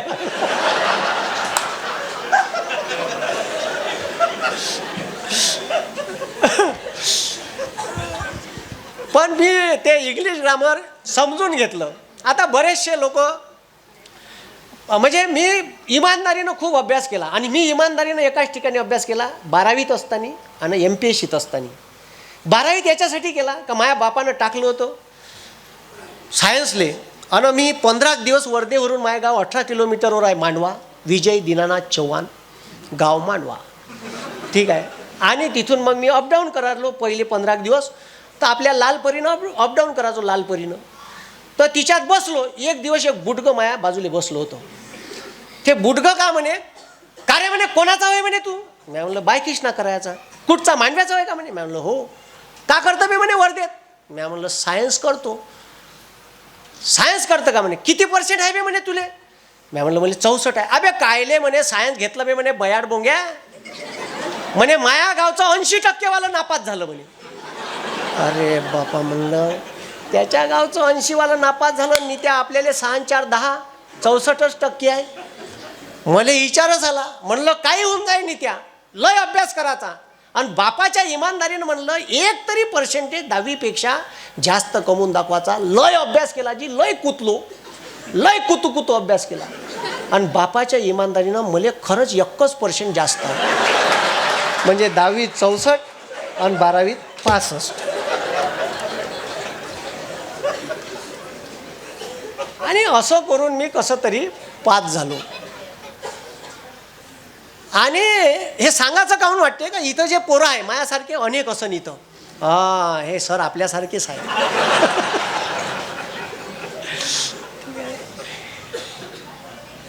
आणि मग MPSCले गेल्याच्या नंतर खूप इमानदारीनं अभ्यास केला, खूप. आता इंग्लिश विषय शिकवायचा आहे, आपल्याला चेन द नॅरेशन शिकवते 6व्या 7व्या वर्गात. सांगतच नाही, त्या मास्तरले समजलं नाही राहत काय चेन द नॅरेशन. ठीक आहे, मग तो शिकवते आपले नियम बिम. पण MPSCत गेल्यावर कळलं का चेन द नॅरेशन म्हणजे साल्या चुगल्या होय, चुगल्या ह्या बाया नाही करत का. अमाय बाई ते नाही का पंचीची पोट्टी ते पळून गेली म्हणते. कोणासोबत हो? अहो तो नाही का हो गण्या. हां, आता ते सांगून राहिली पंचीची पोट्टी पळून गेली. मी मागं ऐकूनच राहिलो आणि मी ते ऐकलं, सत्यजित दादाला सांगितलं. हे तिनं तिले म्हणलं डायरेक्ट स्पीच, मी ऐकलं आणि दादाला सांगितलं इनडायरेक्ट स्पीच. इतका अभ्यास सोपी आहे, पण हे कधी आपल्याला सांगितलंच नाही का चेन द नॅरेशन म्हणजे इंग्लिशमधल्या चुकल्या होय. आपण नियमच पाठ करत बसलो दुनियाभराचे चेन द नॅरेशनचे. आता माझ्याकडं पोरं येते MPSC करायला आणि MPSCच्या परीक्षेचा या देशात कलेक्टर व्हायचा आहे, या देशात डेप्टी कलेक्टर व्हायचा आहे. तर MPSCची परीक्षा आहे, कलेक्टर SP व्हायचा आहे. ठीक आहे, तर UPSC नावाची परीक्षा आहे आणि ह्या जर परीक्षा द्यायच्या आहे तर याच्यासाठी क्रायटेरिया आहे. आणि क्रायटेरिया काय आहे? खूप आहे का? हां, no percentage criteria, only graduate. If you कुतू pass then you are also eligible. No percentage criteria, काही पर्सेंट नाही. बिकॉज आय एम कुतू pass, so I am eligible. मी 4 वेळा नापास आहे, पण मी UPSCची परीक्षा देऊ शकतो. UPSC म्हणते फक्त 1 वेळा पास करून दाखव ग्रॅज्युएशन, आणि त्याच्यानंतर तू UPSCसाठी इलिजिबल आहे. आणि ग्रॅज्युएशन पाहिजे 10+2+3, 4ची डिग्री करा, BEची, MBBSची 5ची करा, पण डिग्री पाहिजे बस. PSI व्हायचा आहे, सिंगम टॅडांग टॅडांग टँग टॅडांग, कमरीले बंदूक, पोट्याचं काही स्वप्न असते का मी ठाणेदार झालो पाहिजे, 3 स्टार, कमरील बंदूक. PSIची परीक्षा MPSC घेते, मग त्याला का पाहिजे? तर ओनली ग्रॅज्युएट. DYSP बनायचा आहे, ओनली ग्रॅज्युएट. काही गरज नाही का तुम्ही आर्टमधून आले, सायन्समधून आले, का तुम्ही कॉमर्समधून आले. हां, मग हे आपल्या पोराला माहीतच नाही. आपलं पोरग 10वा वर्ग पास झाल्यावर त्याचा बाप त्याला कास्ट सर्टिफिकेट कचेरीत नेते, तहसील ऑफिसला. मग कचेरीत कास्ट सर्टिफिकेट सही कोणाची? SDO, सब डिव्हिजनल ऑफिसर. मग ह्या जाते बाबाला घेऊन, तर विचारते चपराशाला, SDO साहेब कुठं गेले? अर्जंट काम होतं, ॲडमिशन थांबली आहे, कास्ट सर्टिफिकेट पाहिजे होतं. अरे हो, मग तो सांगते चपराशी चहापेक्षा काटली गरम.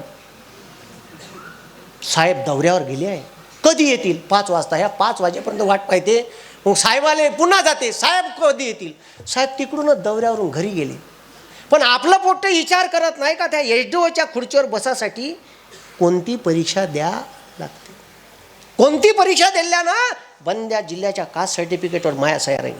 कुत्रं नाही विचारत आता सहीले आपल्या, असं करा फेकून द्या, कोणी विचारत नाही. तिथं एका सहीचं महत्त्व आहे, ते पॉवर भेटते तिथून. म्हणून आपले पोरं अधिकारी झाले पाहिजे, डॉक्टर झाले पाहिजे, इंजिनियर झाले पाहिजे, सायंटिस्ट झाले पाहिजे, उद्योजक बी झाले पाहिजे.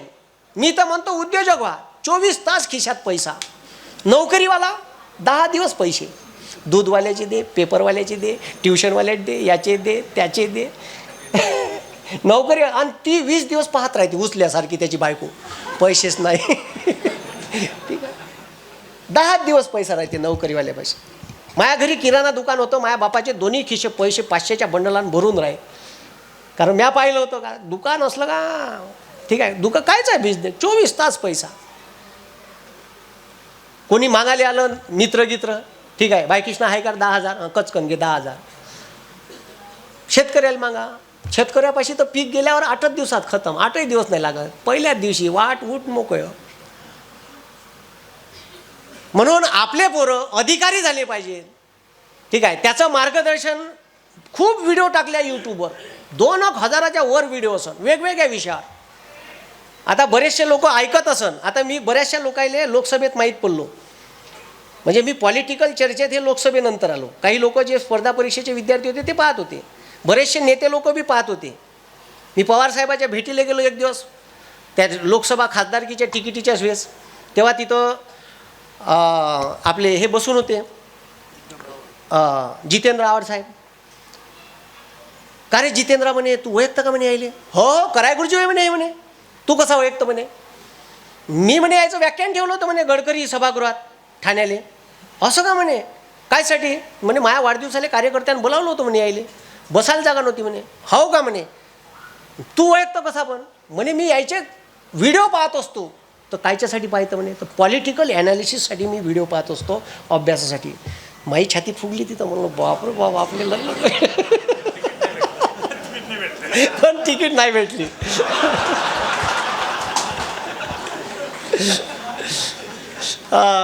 एक दिवस मंत्रालयाच्या खाली उतरलो. खाली उतरल्याच्या नंतर सकाळी आंघोळ करून उतरलो. आता आम्ही नाश्त्याच्या बाजूच्या त्या कॅन्टीनमध्ये जायचो. तर एक पोरगा माझ्याकडं असा टकमक पाहे. मी म्हणलं ह्या पाहून काहून राहिला? त्यानं 2 वेळा असं पाहिलं. काहून रे भावा म्हणलं? तुम्ही कराय सर होय का म्हणते? मी म्हणलं हो. काहून वाटून नाही राहिलो का? नाही तसेच दिसून राहिले म्हणते. अबे होय ना म्हणलं. मग तो मायापाशी आला. मग तो पाया पडू का हे सेकंड घेऊ का काही त्याला समजे नाही. मग तो माझ्या पाया पडला. अजी सर म्हणे मी खूप मोठा फॅन आहे. तर म्हटलं मग? अजी म्हणे मी थांबा म्हणे भाऊले फोन लावतो. भाऊले? कोणत्या भाऊले फोन लावतो तू? तर म्हणे मी काय ते इकडे कोल्हापूरकडले नेते आहे शेतकरी संघटनेचे, सदाभाऊ खोत. सदाभाऊले फोन लावतो म्हणे. लगेच त्यानं फोन टायल केला. मग वहिनी साहेबांनी उचलला. म्हणे भाऊ आहे का? माझ्यासमोर कराय सर उभी आहे म्हणे. मग त्याच्यासोबत बोलणं करून देतो. अरे भाऊ आत्ताच म्हणे बैलगाड्या शर्यतीहून आले आणि झोपले म्हणे. आत्ताच झोपले म्हणे. अरे यार म्हणे का सर म्हणे भाऊ फॅन आहे म्हणे, तुमचे व्हिडिओ मले पाठवते म्हणे, त्याच्यातले प्रश्न काढायला लावते आणि विधानसभेत विचारते म्हणे.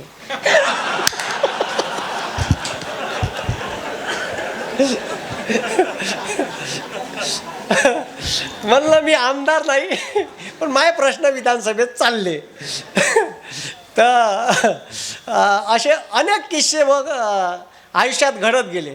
म्हणजे मी जसं जसं पुढं जात गेलो तसं तसं चांगले लोक भेटत गेले. ठीक आहे. अनेक वेळा म्हणजे असं माणसाले वाटते. मी अनेक गावात गेलो. काही लोक मला म्हणे सर म्हणे तुम्ही बरं झालं परीक्षा नापास झाली म्हणे MPSCच्या. साल्या म्हणलं तुला चांगलं वाटून राहिलं, माझ्या बाप शिवा दे. एवढ्या शिवा खाल्ल्या म्हणलं का आजपर्यंत कोण एवढ्या शिवा नाही दिल्या. तर नाही म्हणे जर तुम्ही पास झाले असते तर ठाणेदार असते, 50 कॉन्स्टेबल तुमच्या हाताखाली तर असते आणि 50 गावाचा तुमचा दबदबा असता, याच्यावर थोडी असता म्हणे. पण एक मास्तर अख्ख्या महाराष्ट्राला मुकला असता म्हणे. हे जेव्हा त्या लोकांचं ऐकतो मी तर भरून येते माणसाले का नाही साला आपण कुठंतरी चांगलं काम करून राहिलो. माझ्या क्लासमध्ये मी शेतकरी आत्महत्याग्रस्त शहीदाईचे मुलं ज्यायले आईवडील नाही असे मुलं फुकट शिकवतो आणि ते अजूनही चालू आहे. मागे एक व्हिडिओ टाकला होता. एका मुलीला आईवडील कोणीच नव्हते, तलाठी झाली. ते मलाही माहीत नव्हतं. ते मला भेटायला आली. सर म्हणे मी तुमच्याकडे शिकली, मी अभ्यास केला, मी लागली, मला आईवडील नाही, तुम्ही मला फुकट शिकवलं. ठीक आहे. मलाच माहीत होतं ते माझ्या क्लासले होते. आता किती विद्यार्थी येते किती जाते चेहरे कुठं लक्षात राहील. ते येऊन ते स्वतःच्या तोंडाने सांगून राहिले. असे अनेक विद्यार्थी घडतात. खूप चांगलं वाटते. मला एवढंच म्हणायचं आहे का तुम्ही ठीक आहे माणूस बना. ठीक आहे. आणि त्याच्यानंतर या भारतासाठी जे देता येईल ते द्या. या देशातला सैनिक बॉर्डरवर या देशाची रक्षण करून राहिला त्याचंही महत्त्व तेवढंच आहे. आणि जो एका दाण्याचे 1000 दाणे करून राहिला जगाचा पोशिंदा मायबाप कास्तकार ह्याही तेवढाच महत्त्वाचा आहे.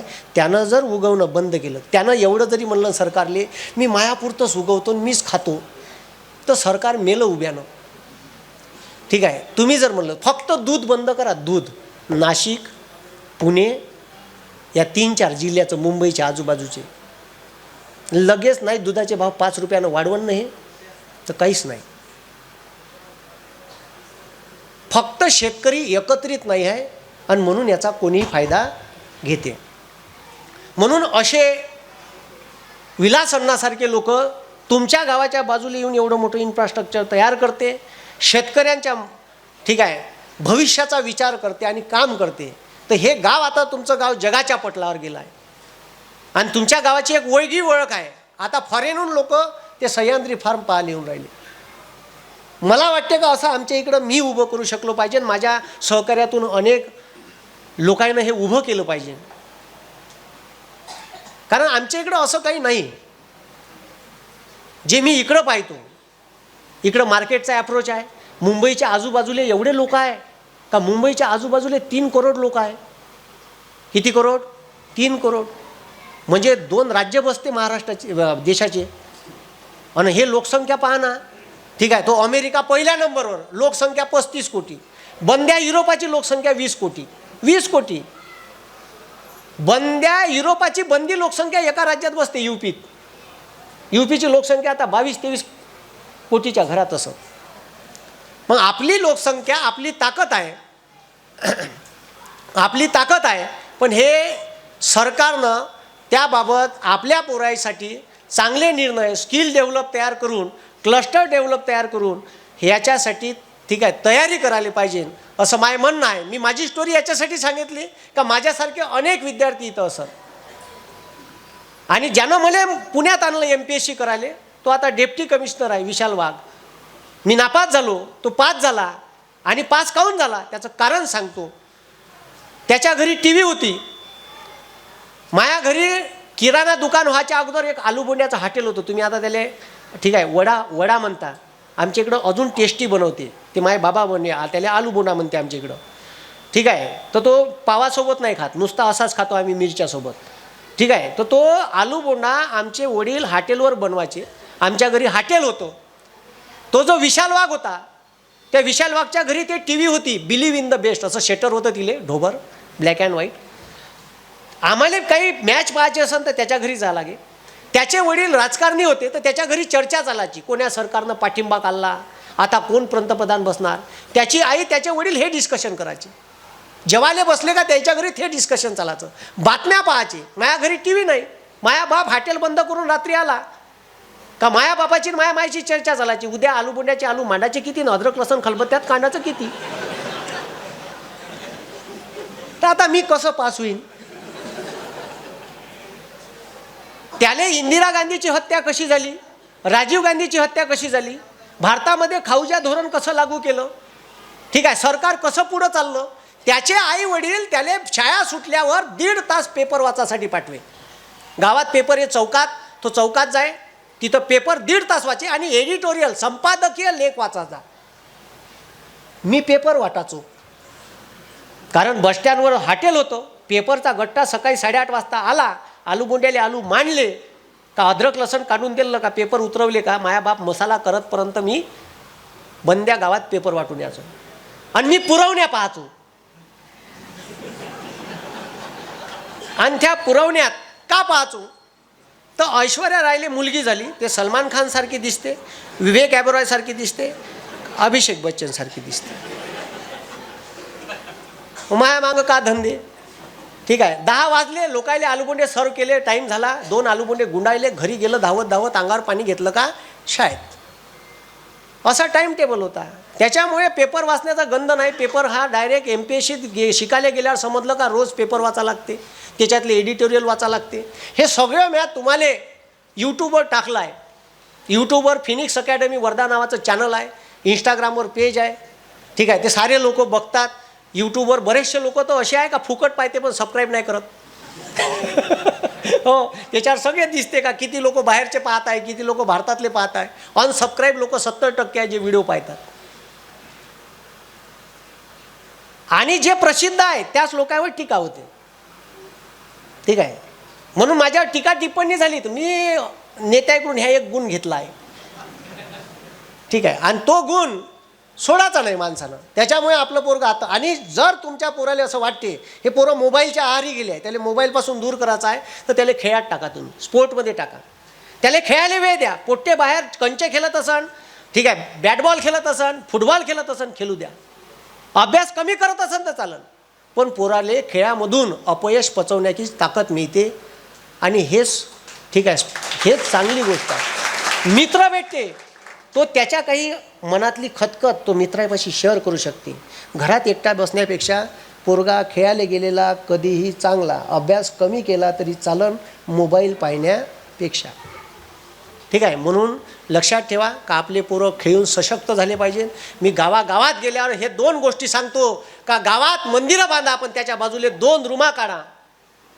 एका रूममध्ये एका रूममध्ये जिम काढा का आपले पोरं सशक्त झाले पाहिजे, आणि दुसऱ्या रूममध्ये अभ्यासिका काढा आपले पुढं बुद्धीनं तरबेज झाले पाहिजे.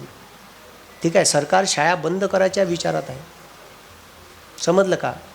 ठीक आहे, ज्याची शिकवाची ऐपत नाही महागाच्या शाळेत, आणि तो झेडपीतच पाठवते जिल्हा परिषदेच्या शाळेत, असे पोरं कुठं शिकल हा प्रश्न आहे. म्हणून आपले पोरं शिकले पाहिजे, या शाळा बंद नाही झाल्या पाहिजे. हा महाराष्ट्र पुरोगामी महाराष्ट्र आहे. इथं मला नानांनी आमंत्रित केलं, खरंच मनापासून धन्यवाद. आणि खूप एवढे सारे लोक, दाट्यापर्यंत लोक आहे, मी खूप आदरातिथ्य करतात नाना आले म्हणजे. जेवाची व्यवस्था, राहाची व्यवस्था, ठीक आहे. आणि एक हक्काचं गाव भेटलं मला, म्हणजे इकडं जर आलो बायकोसोबत भांडण गिंडण झालं तर न सांगता चाललं याचं. तर आणि ज्या ज्या लोकांना असं वाटते का आपल्याच आयुष्यात मेहनत करत असताना अपयश येते, तर त्याचं एक उदाहरण सांगतो आणि संपवतो. एक टायटॅनिक जहाज बनवलं होतं एका मोठ्या उद्योगपत्यानं.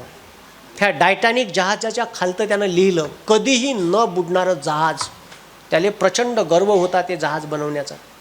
निसर्ग होय, ठीक आहे, ते कवा कोणाचा गेम करून सांगता येत नाही.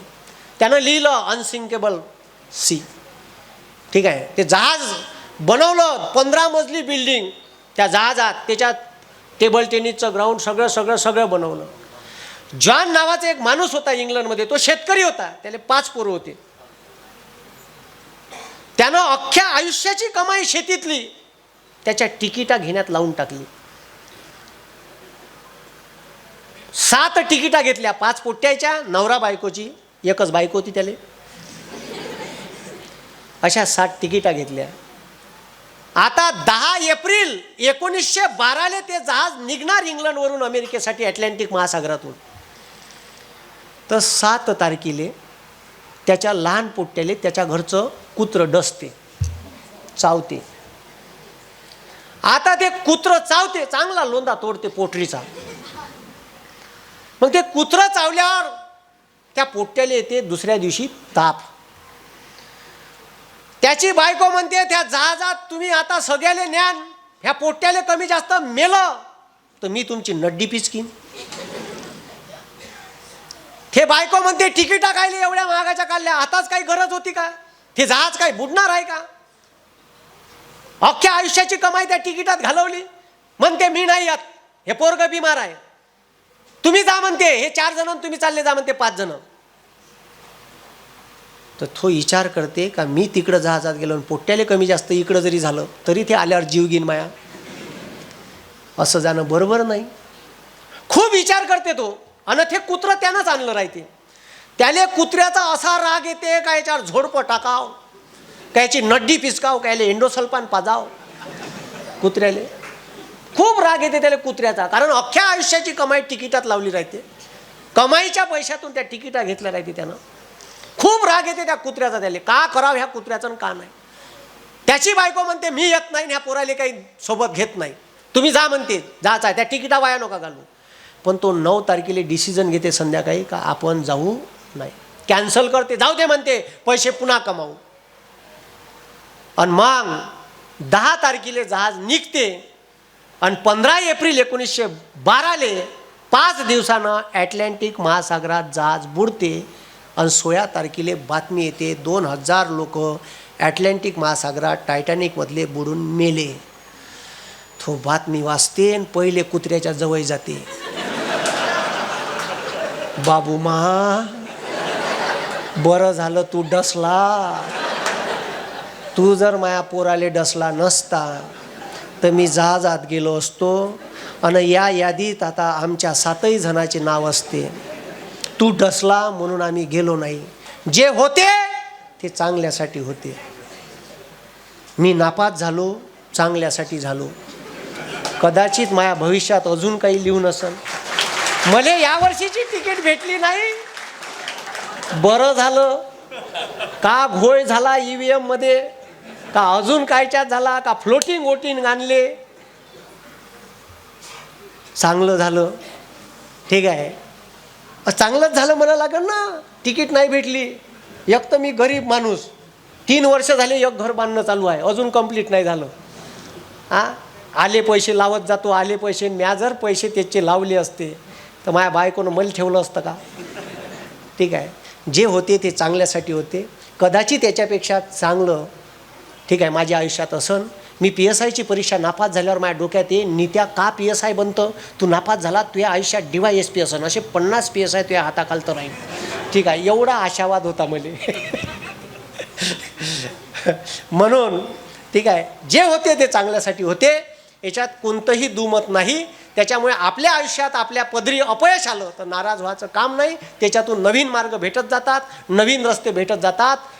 ठीक आहे, त्याच्यामुळे स्वामी विवेकानंद म्हणते का जित्ता बडा संघर्ष होंगा उतनी शानदार जीत होंगी. आणि संघर्ष आपल्याच वाट्याले आहे, मुक्या अन्याच्या पोट्याच्या वाट्याले संघर्ष येत नाही, त्याला रेडीमेड भेटला आहे.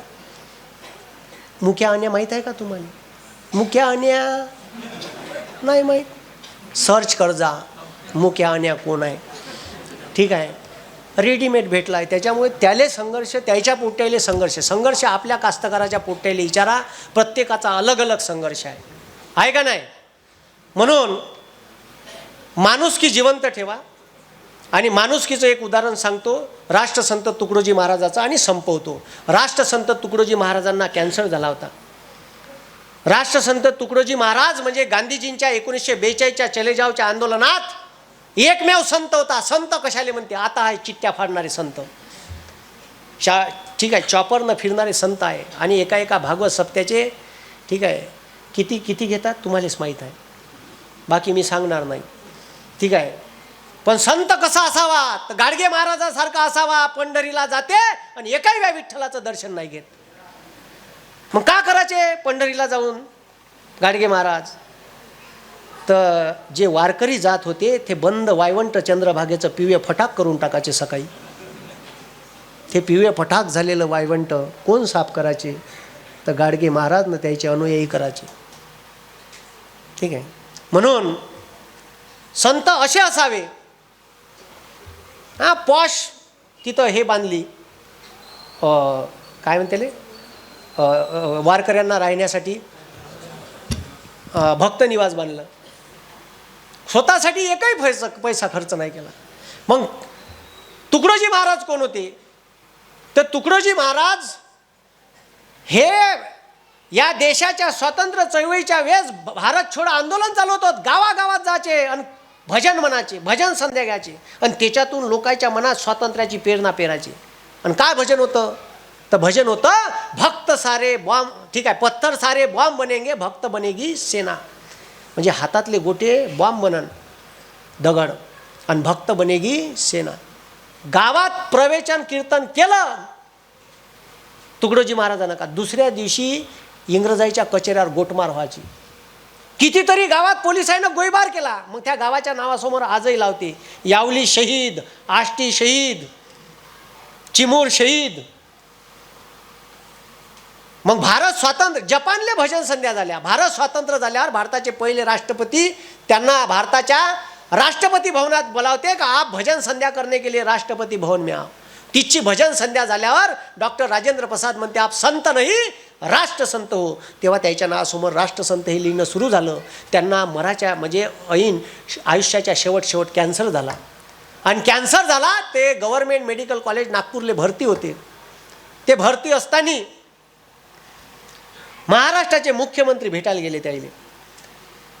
आणि त्या मुख्यमंत्री त्याला म्हणते का तुकडोजी महाराज तुम्ही सांगितलं नाही आम्हाला, तुमचा उपचार आम्ही मुंबईत टाटा मेमोरियल ट्रस्टमध्ये केला असता, एवढी तब्येत खराब होऊ दिली आम्हाला माहीत का? तर राष्ट्रसंत तुकडोजी महाराज म्हणते मी प्रसिद्ध आहे, मी भारतभर फेमस आहे, मी राष्ट्रसंत आहेत, म्हणून तुम्ही मला भेटायला आले. मला म्हणून राहिले मुंबईला नेता, सरकारी तिजोरीतून पैसे खर्च करा, हे सगळं ठीक आहे, मी फेमस आहे म्हणून.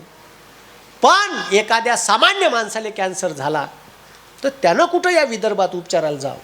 एक काम कर जा, मी मेलो तरी बेहतर, एक काम कर जा, या नागपुरात एक कॅन्सरचं हॉस्पिटल बनव जा.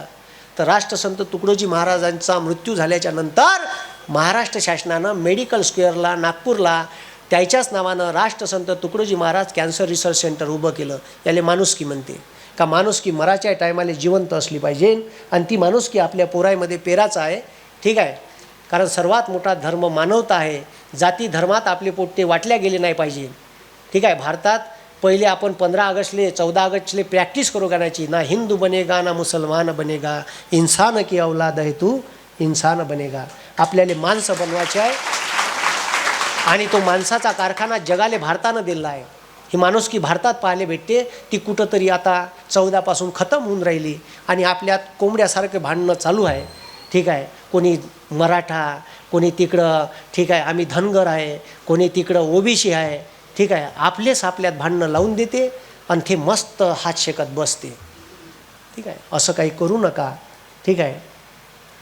म्हणून आपल्या पोरांनी मानवता जपली पाहिजे आणि ती मानवता पुढं न्यायचं काम आपण या संताईपासून थोर महापुरुषापासून मग ते महात्मा ज्योतिबा फुले असो, राष्ट्रसंत तुकडोजी महाराज असो, कर्मयोगी गाडगे महाराज असो, छत्रपती शाहू महाराज असो, छत्रपती शिवाजी महाराज असो. ठीक आहे. जानता राजा म्हणते जानता राजा. ठीक आहे. शिवाजी महाराजांच्या पॉलिसी जर तुम्ही वाचल्या तर आपले पोरं पुन्हा आगाऊ कामं करणार नाही. ठीक आहे. म्हणून आपल्या पोरांनी छत्रपती शिवाजी महाराज वाचावे, छत्रपती संभाजी महाराज वाचावे, डॉक्टर बाबासाहेब आंबेडकर वाचावे. ठीक आहे. इवन आपल्या पोरांनी काल ज्यांची जयंती होती ठीक आहे अण्णाभाऊ साठेसुद्धा वाचावे.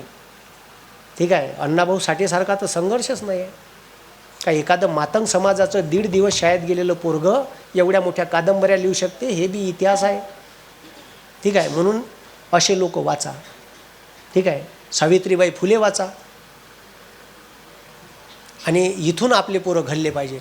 मला आमंत्रित केलं त्याच्याबद्दल सर्व मोहाडीवासियांचे मनापासून आभार, विशेषतः अण्णाचे आभार. ठीक आहे. अण्णांनी खूप आग्रह केला. अण्णांनी अगोदरच फोन केला होता मला, मी नाही म्हणलं होतं. ठीक आहे. मी म्हणलं इकडला एखादा कार्यक्रम लागला तर पाहू. मग आता अनायसे आलो मी तर म्हटलं ठीक आहे मी येतो वेळात वेळ काढून. ठीक आहे. कारण इथून जाणं येणं म्हणजे 7-7.5 तास समृद्धीनं. जर हे खालतून आलो असतो तर अजून वेळ लागते. ठीक आहे. म्हणून तुमच्या गावात येण्याचा योग आला आणि भरपूरदा आलो. म्हणजे आता हे 3री-4थी वेळ आहे. याच्यानंतरही असा योग येत राहीन. तुम्ही बोलवत राहा, मी येत जाईन. ठीक आहे. आणि आपले पोरं शिकवा, मोठे करा, उद्योगपती करा. ठीक आहे. कोणी पत्रकार बनत असेल पत्रकार बनू द्या, कोणी यूट्यूब चॅनल चालवत असेल चालू द्या. ठीक आहे. कोणी उद्योजक बनत असेल बनू द्या. ज्याला जे वाटते ते करा आणि तुम्हाला ज्या कामात आनंद येते ते काम करा. ठीक आहे. एवढंच मी बोलीन. तुमचे मनापासून आभार आणि धन्यवाद. थांबतो. जय हिंद, जय महाराष्ट्र. धन्यवाद सर. म्हटलं तर कराळे सर आणि तांबे सरांचं एवढं उद्बोधक अशा प्रकारचं व्याख्यान ऐकल्यानंतर आभाराची फक्त मी औपचारिकता कमी वेळेमध्ये आणि कमी शब्दामध्ये पूर्ण करण्याचा प्रयत्न करतो. सरांनी नितेश कराळे सरांनी खरोखर विद्यार्थ्यांना एक नवीन उभारी येण्यासाठी उद्बोधक अशा प्रकारचं मार्गदर्शन केलं. त्यांच्या अकॅडमीचं नावच खरं म्हटलं तर फिनिक्स अकॅडमी आहे. फिनिक्स पक्षाप्रमाणे त्यांच्या विचारांनी आपले पंचक्रोशीतले व आपल्या गावचे विद्यार्थीसुद्धा नक्कीच बाहेर घेतील असा मला विश्वास वाटतो. तसेच आमदार सत्यजित तांबे साहेब खरं म्हटलं तर एक अभ्यासू आणि सुसंस्कृत अशा प्रकारचे राजकारणी आमदार सत्यजित तांबे साहेबांना आपल्याला त्यांच्यामध्ये दिसतात आणि त्यांचा कार्यकाळ आपण बघतोय. आपण यूट्यूबवर सुद्धा त्यांची भाषणं ऐकतोय. त्यांनीसुद्धा या ठिकाणी व्याख्यानाला उपस्थिती वेळेच्या अगोदर लावली आणि पूर्ण वेळ ते या ठिकाणी उपस्थित झाले. त्याबद्दल त्यांचे मी मोहाडी ग्रामस्थांच्या वतीने अष्टभाऊ गोपाळकृष्ण ट्रस्टच्या वतीने हार्दिक अशा प्रकारचा आभार व्यक्त करतो. तसेच आजच्या कार्यक्रमाचे अध्यक्ष शहाजीदादा सोमोशी, प्रवीण नाना जाधव, गुरुदेव जयंतजी खैरनार, मंजिरीताई कुंदे, डॉक्टर अश्विन कुमार मोरे, सरपंच आशा लांगे, उपसरपंच भाग्यश्रीताई जाधव, सुरेश मामा कळमकर, विलास अण्णा पाटील, मुख्याध्यापक, ग्रामस्थ आणि विशेष करून आपण सर्व श्रोतूवर्ग पूर्ण वेळ या ठिकाणी उपस्थित राहून आमचा हा व्याख्यानाचा कार्यक्रम ऐकला त्याबद्दल आपले मी हार्दिक अशा प्रकारचा आभार व्यक्त करतो.